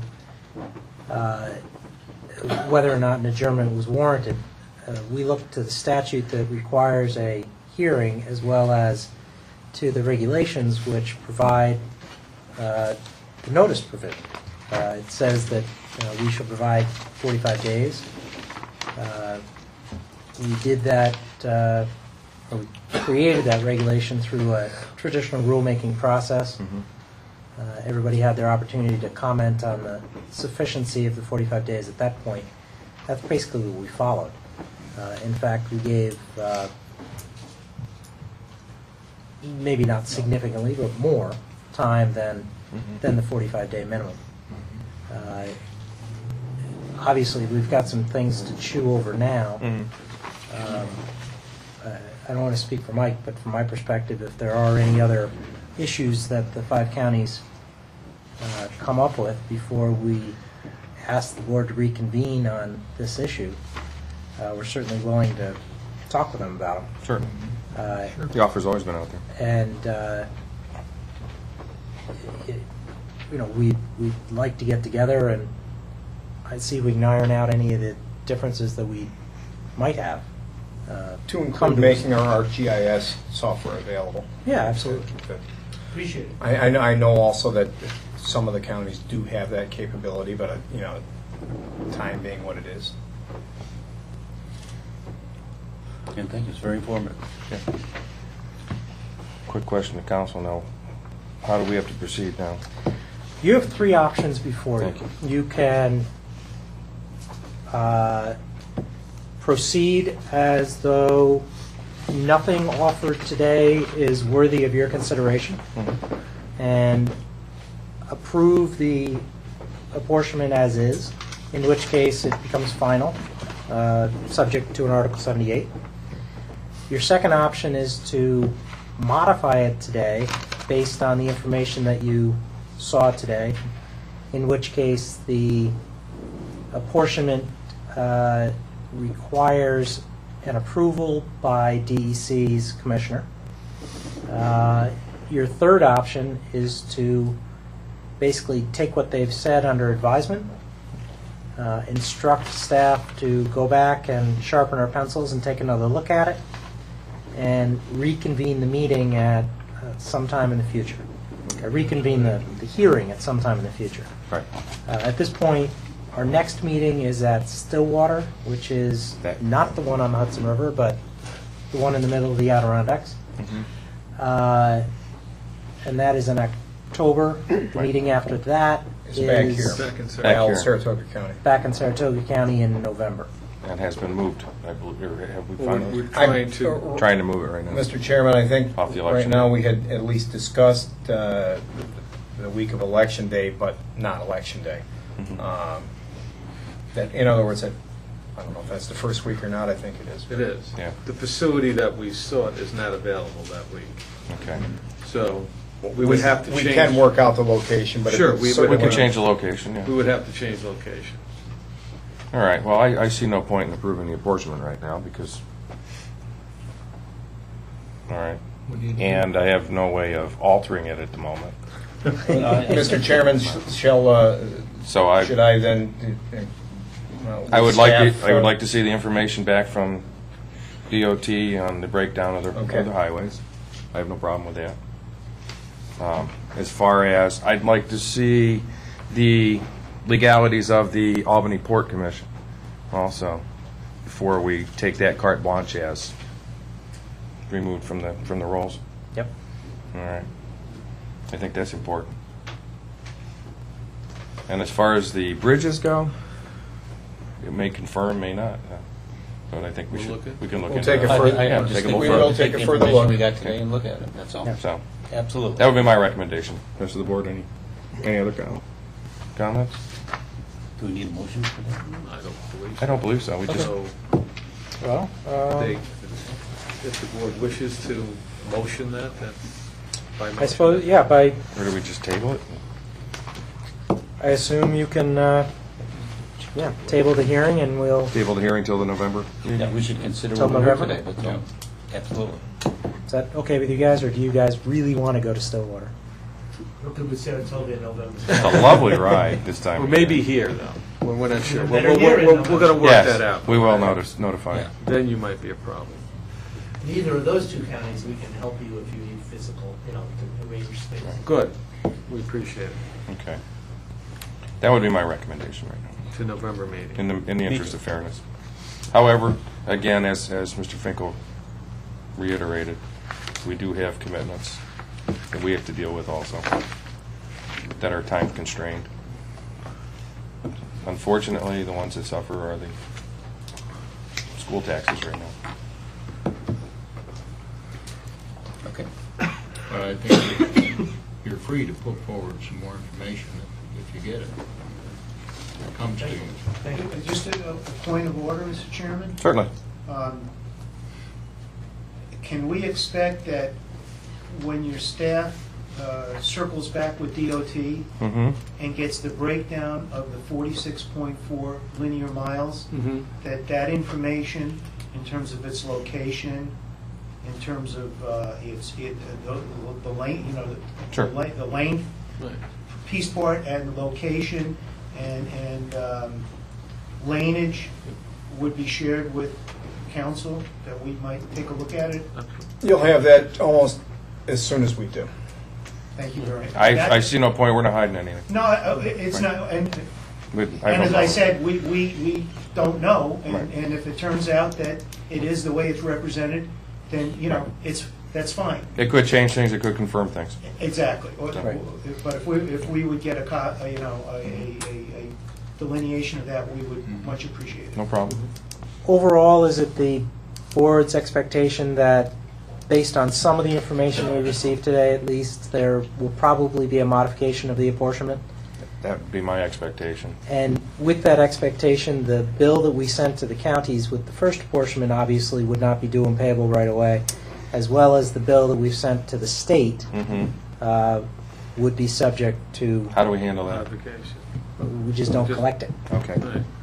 Are you guys okay with that? Give it to them and it's going up. What was that? Give it to the state and duck if it's going up. Yeah, that's right. Any other questions? Comments? Thank you for hearing us out. Thank you. Thank you very much. You don't want to stay for the rest of them? And you need to Do you want to recess? do on a Yeah, let's recess for a little while. Right. I need to get my blood flowing again. Okay. Just a short recess. Dan?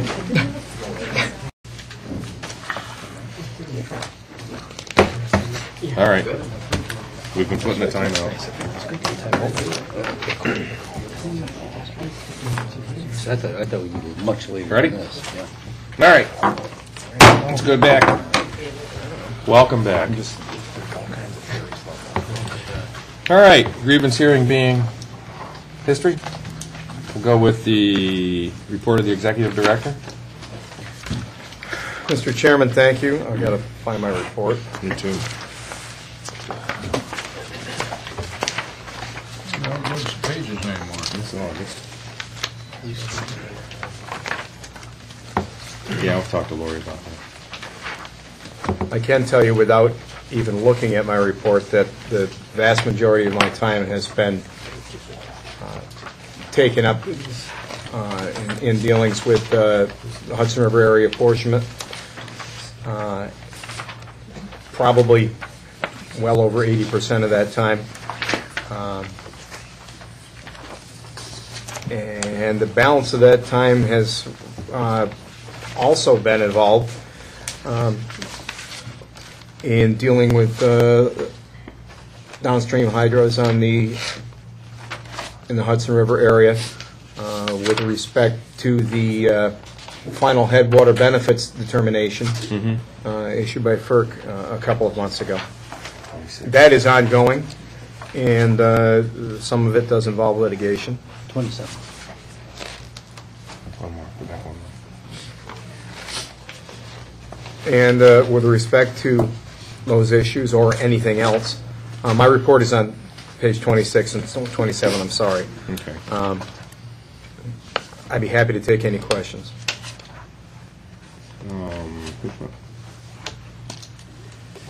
I don't have any at this time. No. Mark? Any questions? No. For Michael? Okay. No. Thank you. Contracts. We have, let's see.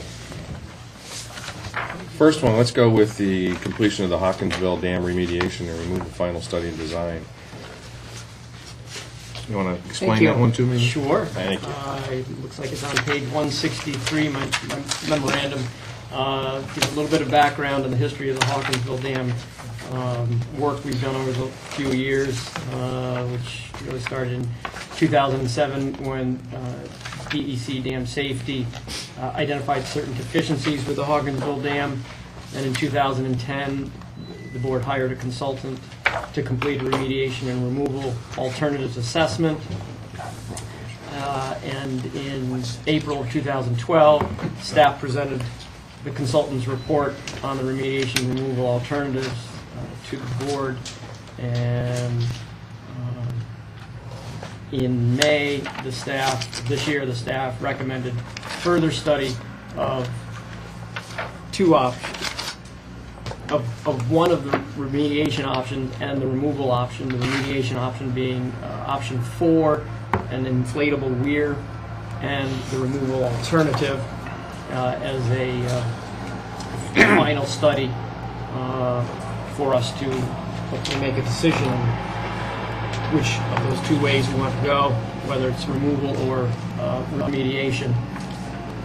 And we've estimated that the probable cost for the final study to be approximately $120,000, and it was included in the Black River area budget as adopted in June. Okay. So the staff is seeking board authorization to issue a request for qualifications and solicit a statement of qualifications for the completion of a final study for the recommended remediation alternative and the removal alternative, and the final design and construction monitoring, meaning that we would use that same consultant once we staff has made a recommendation, once the board has either accepted or selected a recommendation, that same consultant would then go on to final design and construction monitoring of either the removal or the remediation. And, So we haven't decided which yet? oh, no. Okay. This final study will present all the data. Okay. Yeah, it Got it. examines the best alternative as recommended by the staff of the four remediation alternatives that were presented in the previous study. Does the study involve the impact of properties on the river? Removal of Hawkinsville Dam would Okay. affect them. The remediation will allow us to control the flow of water instead of allowing it to run over land and around the spillway, and/or jeopardize the integrity of the structure. And this particular alternative, alternative number 4, option number 4, one of the reasons we recommended was because it had the least impact. The others clearly would impact private property. There would have to be some form of use of that property in terms of flooding when it came to certain discharges through the facility, and would impact the roadway that runs along. I'm just curious what our responsibility would be if we removed that dam, or liability. Well, I think if it's removed, Evaluating properties. that I know. I don't know to what extent some property owner might take action. I don't know. Okay. You can bet some property owner would take action Right. if we Possible. remove it. Yeah, certainly possible. You never know. But anyway, we're Okay. So what do you? I don't. we just we're looking for the board to authorize the Okay. issuance of the request for qualification. So you just need authorization, not a motion. Just a motion, I believe. You need a motion? I'll make it. Have a second? Second. Okay. Okay. Mr. Finkel was first, and Mr. Mr. Hayes. Silver was second. No. You only have 3 choices. Thank you. Yeah. And there was a vote? All in favor? Aye. Thank you. And you will. That was just a motion for authorization, right? Correct. Yeah. Thank you. All right. Mr. Leslie, is that? All set. Board approval for the 12th Amendment to the Legal Services Contract C022004. Mr. Leslie? This one's pretty simple. Okay. NIMO sued us again, and we need to add this contract. We need to add this suit to the legal services contract that Brown and Weinraub has with us to represent us in all of the NIMO assessment suits. No change in money? No change in money. No change in or, money, just extend or the it. date. Okay. So, any discussion on it? No. Need a motion? So moved. Second? Mr. I'll Hayes? second. Mr. Stover? Okay. We have a motion and second. All in favor? Aye. Aye. Opposed? So moved. Is there an end to this with 9? No, there does not appear to be an end ever to the number of times NIMO's going to sue us. No, it is perpetual. Mr. Chairman? Yes, sir. There is a C under contracts that I have- will revise the budget. Right, I have it. The agenda. I have it here. So there's a, C would be resolution to approve Third Third Amendment Amendment to to the the Albany office lease. lease. All right, so I have a resolution to approve the Third Amendment to the office lease at 350 Northern Boulevard. And I can Why don't you walk explain the board it? through Yeah. that very quickly. This basically, the genesis of this was there is space that is, for people who are familiar with the Albany office space, right off of the conference room, general counsel office. We've had space which included an additional office, formerly the Formerly general legal counsel's assist- office. Well, formerly general Yeah. counsel and the legal assistant. We have not used that space. And the landlord approached me and said that a tenant wanted additional space to an office they are going to lease. That additional space is that space that we don't use any longer. It's about 327 square feet. There's an additional 323 square feet to total 650, which is the entire space right off the door Okay. outside the council. So I'm basically recommending to the board that we do not use that space. The landlord is willing to give us a reduction in the square foot price, down $1. Also reduce the footage starting retroactively back to September 1, 2012. So essentially, the resolution is going to adjust our lease twice. It's going to give us a reduced, per the resolution, monthly rent from $3,500 to $3,118.50 from September to March 1st. That's when the lease expires. The new lease will reflect a reduction of the entire 650 square feet and the $1 per square, and that'll get us down to $25, $45, $84 a month. Okay.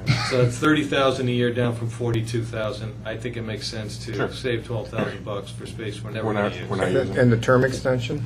And the term, thank you. This will only be a one-year contract with a one-year option.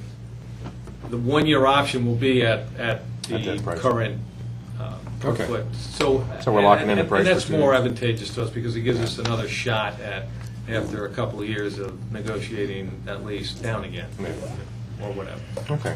So I recommend the board approve this resolution, which will authorize the director to execute that contract. All right. Upon execution, we'll bring the contract to the board at a subsequent meeting. I so move. All right, so I have a motion. Do It's Mr. Finkel, I have a second? Second. Mr. Hayes. Mr. Hayes. Okay, all in favor? Aye. Aye. Opposed? Thank you. Thank you. All right, and we also have a resolution authorizing Mr. Ferraro to adjust the unrestricted net assets. Yeah, you want to do that? Yeah, we can do that. Why don't you?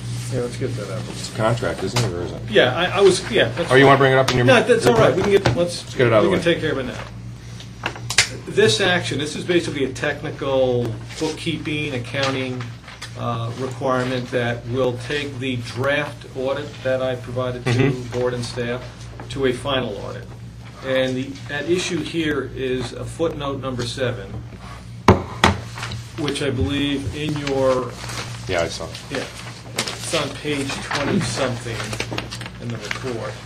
And that footnote formally, 18. Page 18. you got it, 18? Page 18. Thank you. So formally, that footnote indicated that the board had set aside or designated dollar amounts in 3 specific areas: assessment, stabilization, capital projects, and other. Those previous amounts totaled 2.5 million or 2.2 million and change. Right. That amount cannot exceed the total net assets at any given fiscal year ending. So as of fiscal year ending June 30th, 2012, two issues. One is the Hudson River no longer has any positive net assets because of the continuing increase in liabilities, primarily due to the taxes we haven't paid. And not a large increase or significant increase to match that increase in our revenue. Net assets have gone to a negative number.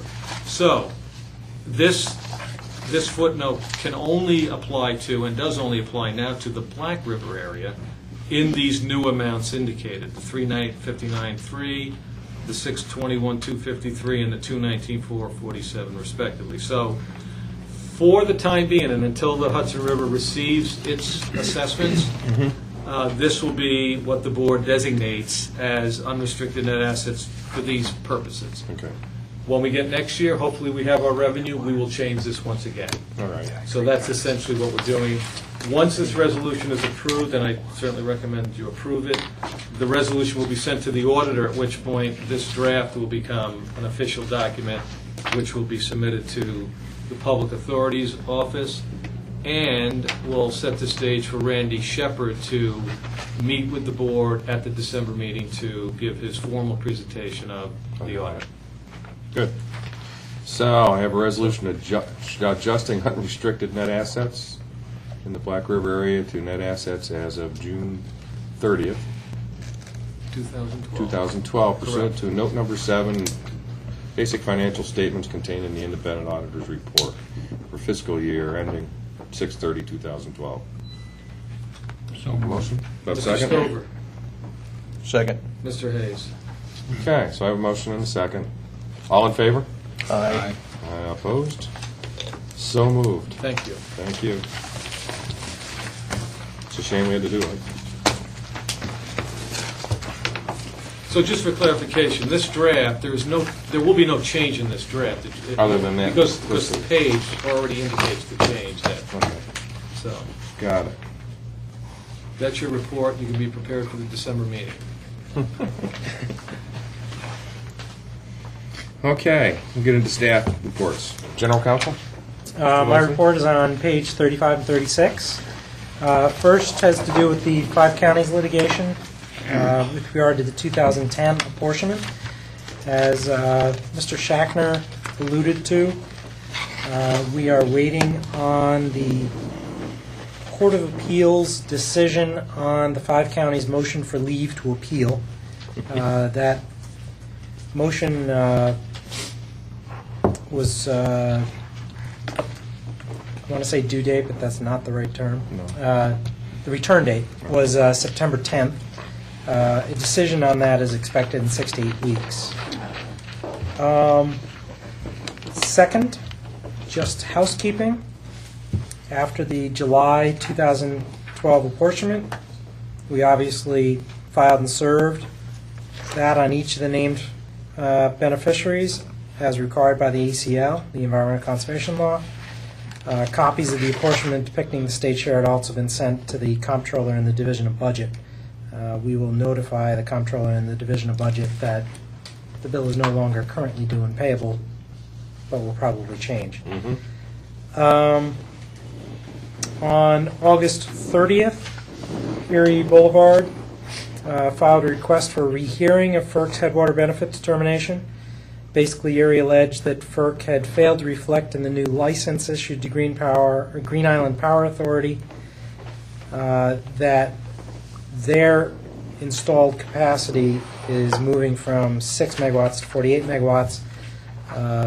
It's my recommendation that the district take no position on that motion filed by Erie. It's a significant increase.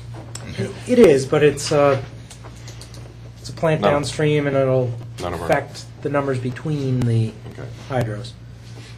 On June 21st, Northern Electric and South Glens Falls, better known as Boralex collectively, served a summons and complaint.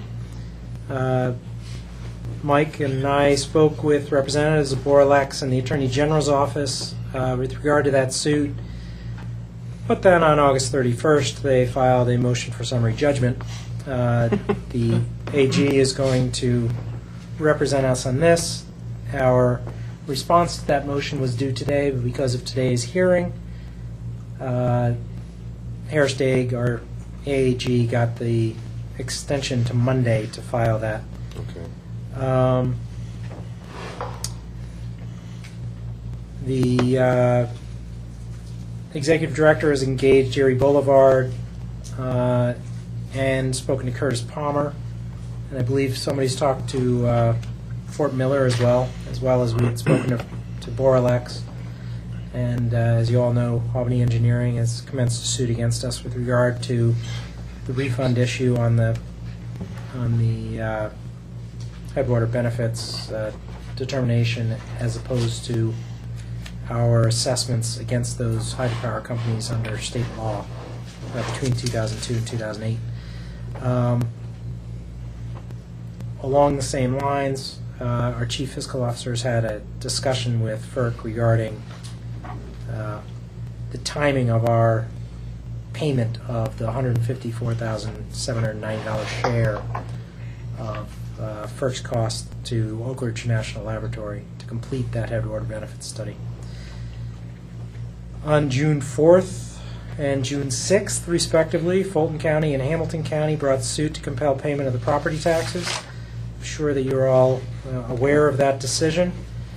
Painfully. You also note, I believe you all know, that AAG Daig, Harrisdag, Mike, and I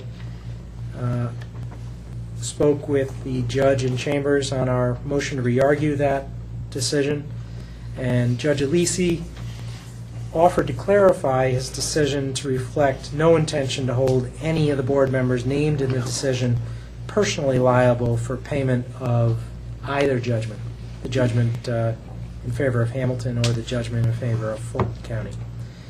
The parties also agreed to an extension of the deadline for compliance with the judge's order or judgment to September 28th, basically to provide the court an opportunity to see what you guys did here today. All right, so that will affect that how? We file an appeal now? There has been an appeal filed Has there? with regard to the judge's order in the Fulton County case. There will be an appeal filed Okay. with the judge's order with regard to the Hamilton County case, but at the same time, we also expect the judge is going to issue a written clarification that his order never intended to tag any of you directly. If the possibility exists that we reach an agreement with the 5 counties, then we can just clear this all up. I believe if we Satisfy pay the taxes our commitment, yes. and our new tax bill, that'll be due, I believe, end of September, that will clear this up. Short of that, we're still in hot water with the judge.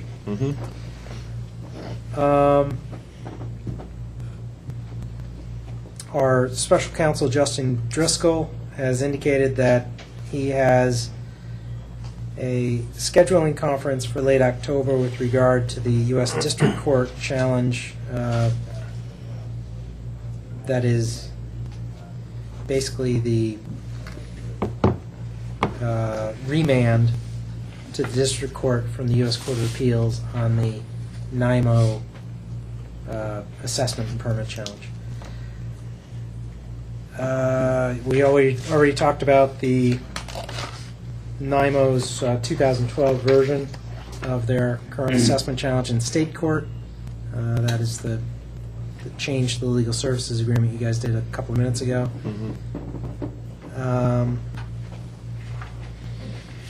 And finally, we still have the judgment from Albany Engineering out there for $516,655.62 for the overpayments alleged on assessments to Albany Engineering Corp. Between 2003 and 2007 by Albany Engineering Corp. From then to then. There was a August 23rd mandated civil appeals settlement program meeting that Mike and I both attended with the Assistant Attorney General handling that matter, Victor Palladino.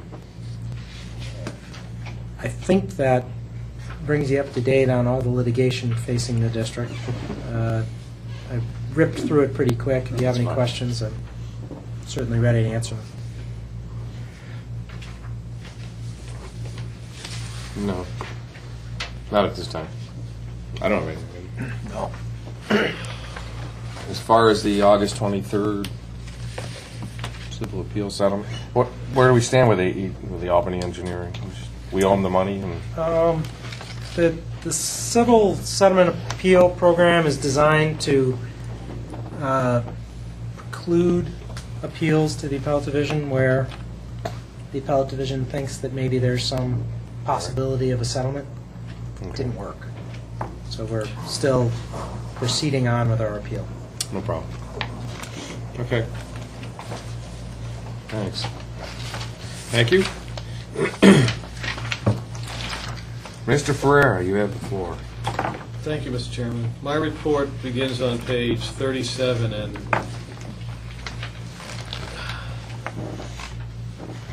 Goes on forever. it does. It's very, I'm very actually well done. embarrassed this month how long this thing. No, I mean the length of the report is due to the 1 month that we do not meet, Yeah. and I did not provide the board with June financials. So this report has June, July, and August. So you should all be caught right up to date. Just want to make sure there's no more expenses in here. There are. Well, does anybody I just want to see, yeah, maybe no? 131? got it right here. Good, thank you. So let's dispense it's with mine. that. On page 131 is a listing of the board expenses through the Loudville meeting, which was 9/11. Board meeting 9/11/2000. Wrong date.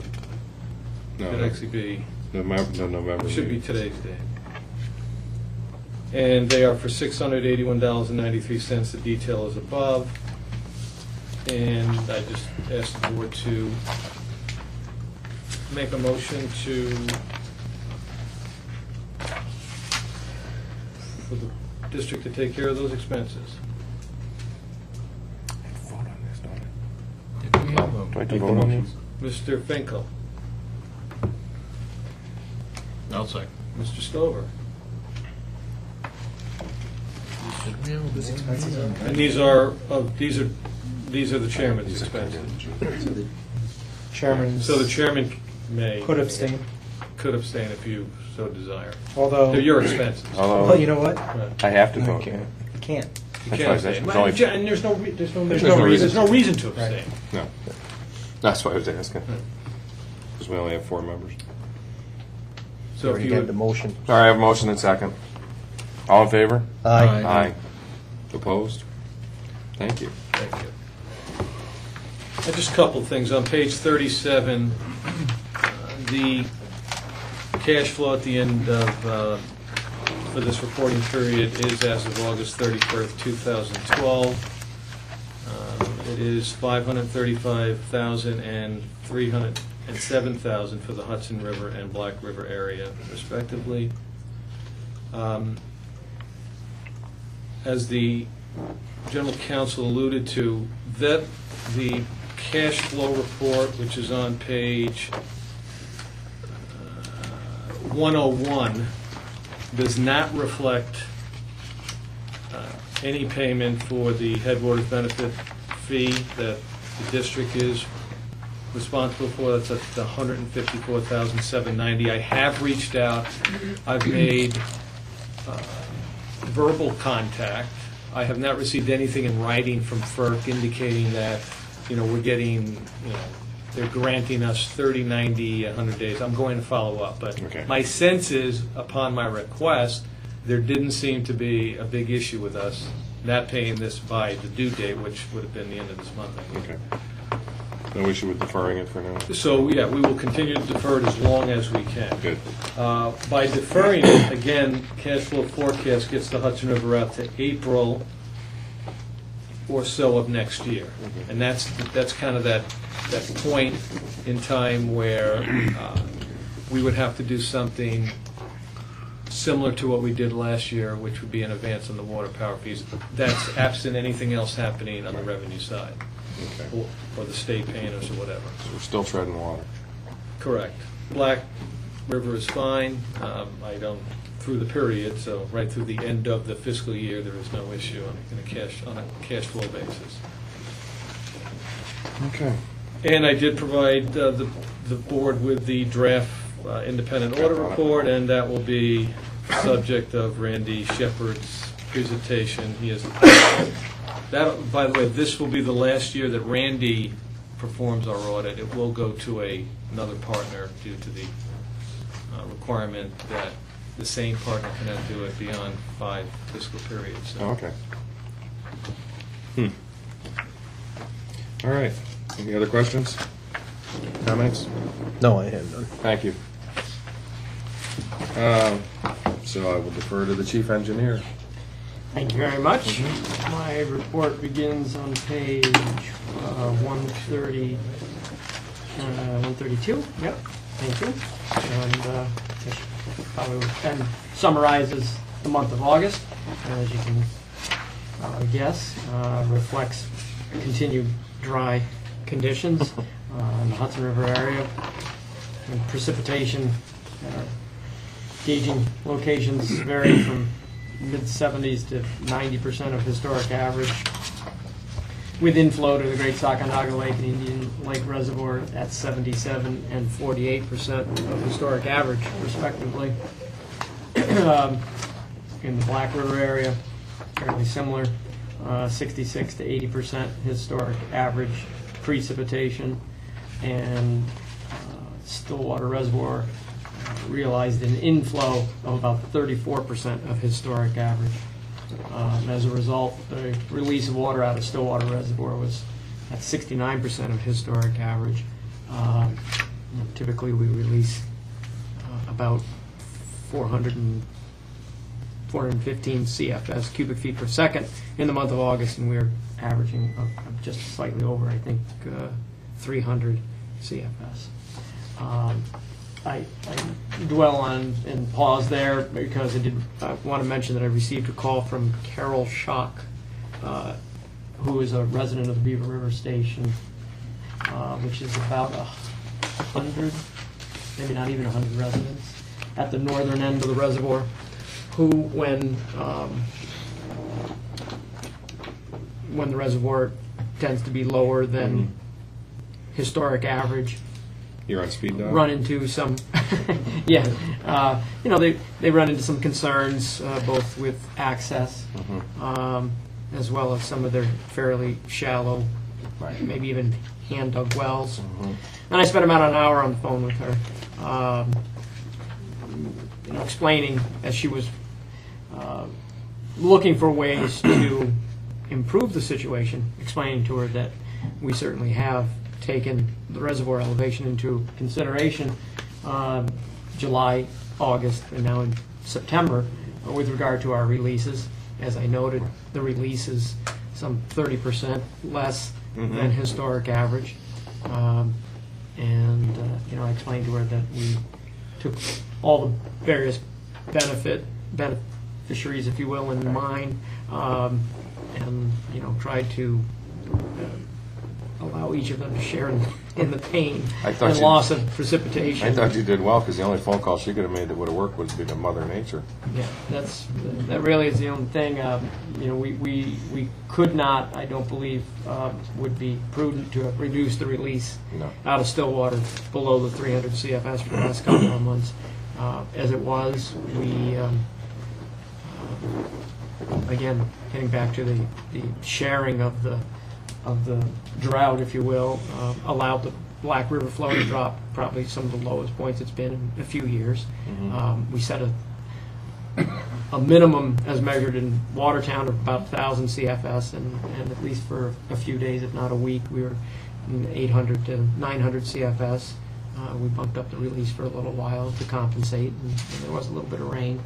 But certainly, I tried to reassure that we took elevation into account every day and considered that when making the releases, and that we certainly weren't sacrificing the reservoir to benefit any one particular aspect of augmentation. So I'll have to take any questions if there are any. If not, Yeah, I had one I asked Mike earlier. Are we going to be named custodians of any other dams in New York State? Are we going to be named custodians? Yes. I don't know. I know, I think Mr. Clark probably forwarded a Department of Environmental Conservation letter that we had received following their inspection of the Mayfield Dam. Right. And they have inspected and have made similar comments with regard to the Northville Dam. Both those structures were constructed by the regulating district in 1930-31 to eliminate any stagnant pools of the two tributaries that enter the Great Sacandaga Lake. And certainly to date, we've not specifically included those in our portfolio of dams per se, the way we would Great Sacandaga. Right. But the letter from DEC certainly would lead you to believe that they are under the impression that the district is either directly responsible or represents the party who is owner of the dam. So We don't need to clarify anything. yeah, they were specific. It wasn't just one case. It wasn't just if you think you're the owner. It was if you're not the owner, we think you Might be. are the representative of the owner. So you're telling me they don't know? Well, they might not know. They're taking a stab, I think, at it. So, Let's send letters out to everybody and see who responds. That's, although I don't know if they send it to anybody I else. know. So, So where we go, I'm not sure, but are there any legal repercussions right now that we got to? We don't have any money to fix anything. Oh, I anyway. know that. So, And there really is no history, the last time the district worked on either of those structures, it was in the 1930s, so. Maybe we'll have money then. which was a result Exactly. of an emergency failure, right? I believe so, yes. Yeah. Oh, really? I think I it was mean, the last. Not necessarily just because we owned them. I think it was because something needed to be done immediately. And Yeah. There was We had the a expertise that was to the do it. Northville. At the Northville At Hunter's Lake, Creek, yeah. that Yeah. structure had failed in 1935 and 1936. Okay. But we really, I've not seen any records or evidence of any activity. What does DEC expect us to do? Well, they didn't express that, I guess. Then we'll leave it vague. And I don't. What condition are they in? we don't know. We haven't. I've not done a thorough assessment, so I don't know. The letter identified, some concerns, I suppose is the best way to put it, but I don't think They're pretty small dams. there was no huge red flag. Okay. They are fairly small structures. And they spill into. And they would come right into the reservoir. into And, Saginaw. and their Directly. discharge goes directly into the Directly. Great Saginaw Lake. They don't hold The that dam much, separates do the two lakes. I'm not sure the total volume, but it is, Insig- in Northville, as you're coming out Northville towards the DEC office, it's that small Oh, okay. pond on the left-hand side as you're headed to the DEC, and conversely, as we leave through Mayfield, say if we're at the meeting, it's the small pond on the right-hand side as you're headed out toward.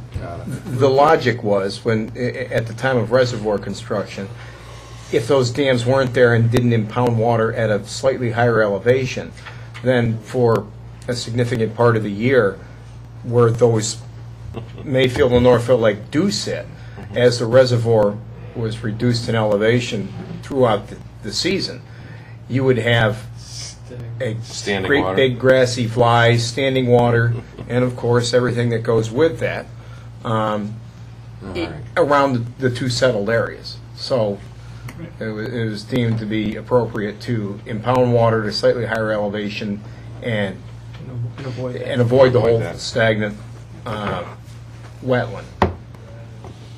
Got it. I was just curious. I mean, their letter kind of took me by surprise and struck a funny note. Okay, any other questions? That was my only one. All right. Hudson River? Thank you, Mr. Chairman. Thanks.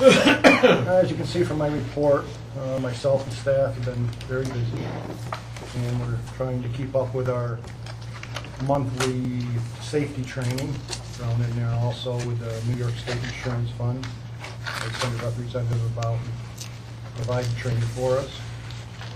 And in the near future, we're looking to start some erosion repair anywhere there's plenty of stone, and I can get our equipment down there to do the repair without any purchase of rock. So that's where we're headed, and I'll gladly take any questions anybody has. No, I have no idea. Yes, sir. Just to follow on to the erosion control, Go ahead. we had OGS take a stab at putting the workboat out on eBay on the state surplus, Mhm. and I just got a message back that they received 0 bids. Same as we did. So, actually, I thought we did better, but we didn't sell it in either case, but I was somewhat surprised because they've asked us if we could get a little more creative in how we do it, and just to remind the board, there was a resolution with the board. We would not sell it for anything less than $100,000. This past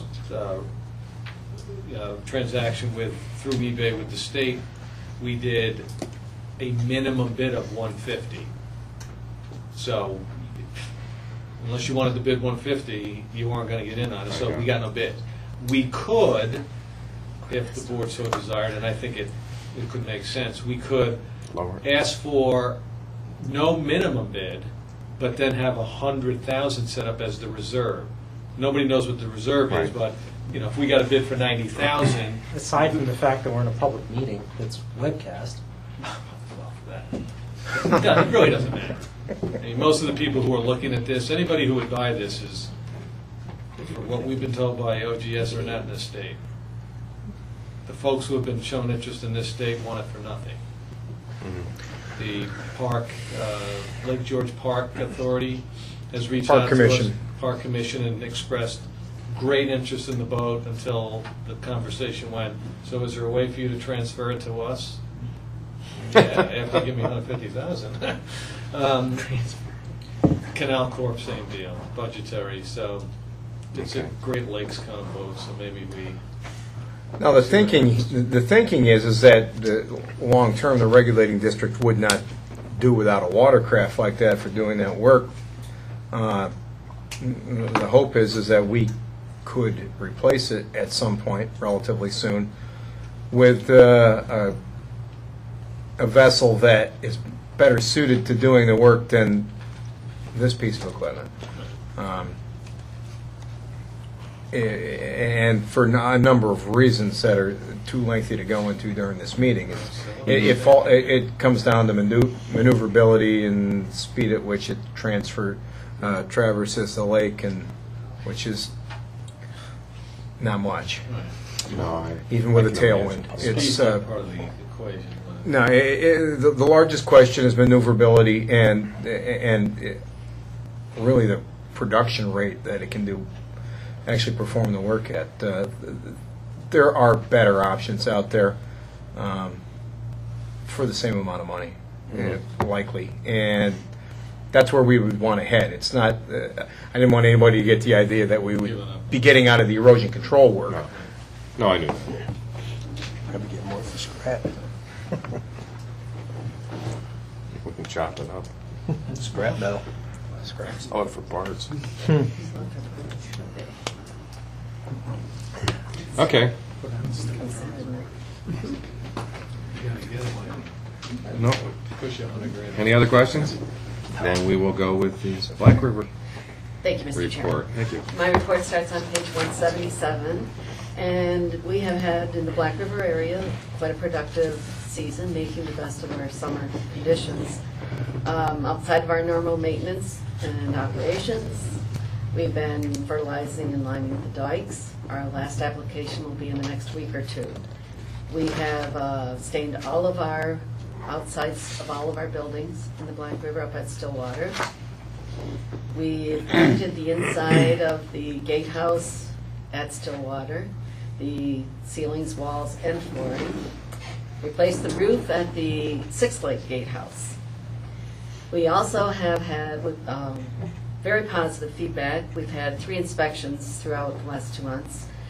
Our regulating district engineer doing the annual inspection of all 3 facilities, DEC inspecting the Six Lake facility, and FERC inspecting the Stillwater facility, all of which we thought were rather positive, and I extend the kudos to our field staff who is out there maintaining our facilities in the manner that they do. So, Any inclement weather up there yet? nope, Not till we get there. well, probably October, the second week. Give me a break. Thank you. Okay. Any other questions? No. Thank you. Thank you. All right. Any other board business? All right, then I'll look for a motion. Well, we have Oh. Schedule meeting. date and time. Then maybe that's what I was getting at. Resolution I got it. scheduling date and time. October meeting at the Stillwater Hotel, 2591 Stillwater Road, Lowellville, New York. Need a motion? So move. Mr. Hayes. Second? Sure. Did you say the ninth? Oh, 10th. Pinkle? Wednesday the 10th. Mr. Pinkle? Mr. Finkel. Sorry. Wednesday. A motion and second, all in favor? Aye. Aye. Aye. Okay. Oh, wait, hold on. Well, actually, as a follow-on to that, Mr. Chairman, for November, Yes. Tuesday, November 6th, which is Election Day, it's also the day we would routinely Meet. have our regular board meeting. Does the board have any preference? I would recommend we still shoot for that week. The 6th would be our regular meeting? I think so. No, it's got to be the second It's always the Tuesday. second Tuesday. It's not the first Tuesday. Right. Yeah. Election day. Actually, it's November 8th. November 6th. Right, so it'd be the 12th. Second Tuesday would be the 12th. That's, well, that's right, 'cause What? It isn't? Second Tuesday's the No, I thought it was, I do know that we, 13th, I'm sorry, 13th. nevertheless, I do know that at the beginning of the year, when we Right. ballparked when every meeting would be, we did have the 6th in initially. That is Now, correct. whether or not that's actually the correct day, I would recommend, at least, that we probably consider a day other than Election Day. is that election day or? Election The day 6th is usually Election the Day. 6th. Okay. First Correct, that's Tuesday after the Tuesday. first Monday. That's All the right. first Tuesday. So Correct. we can Election either, day is the 6th, which is the first Tuesday. Yeah, The the first meeting Monday. will be the second Tuesday. Correct. So normally we would have met, and again, the director is right, we did, in the tentative schedule, we did have November 6th, so it could have been an oversight. Okay. at that when time. does Well, I think it was What's intentional. Veterans Day? That's the second. What's Veterans Day? That's, This year, it's celebrated on the 12th, Right. oh, it's the 12th. Monday, the Under 12th. the We 11th. could do Monday the 5th. That's right, it is the 12th, right. Correct, that's. We could do Monday, the 5th. it's fine. How does the board feel about a Monday meeting now? There's also, location is going to be an issue. Location's an issue that we still have to work out. Because the Saratoga location we use is not available that week at all. At all, or did we not? Well, we'll determine the location and we'll Get get back it us. to the members and, Bring it to the Stillwater. all right, we'll do. Okay. I mean, So we're. I'll be in touch with you. When is Stillwater? What date is Stillwater? October 10th. Correct. Yes.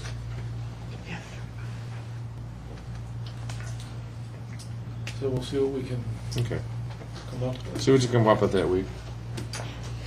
Not sure why we did it. November 6th. We forgot. Oh, well. Okay.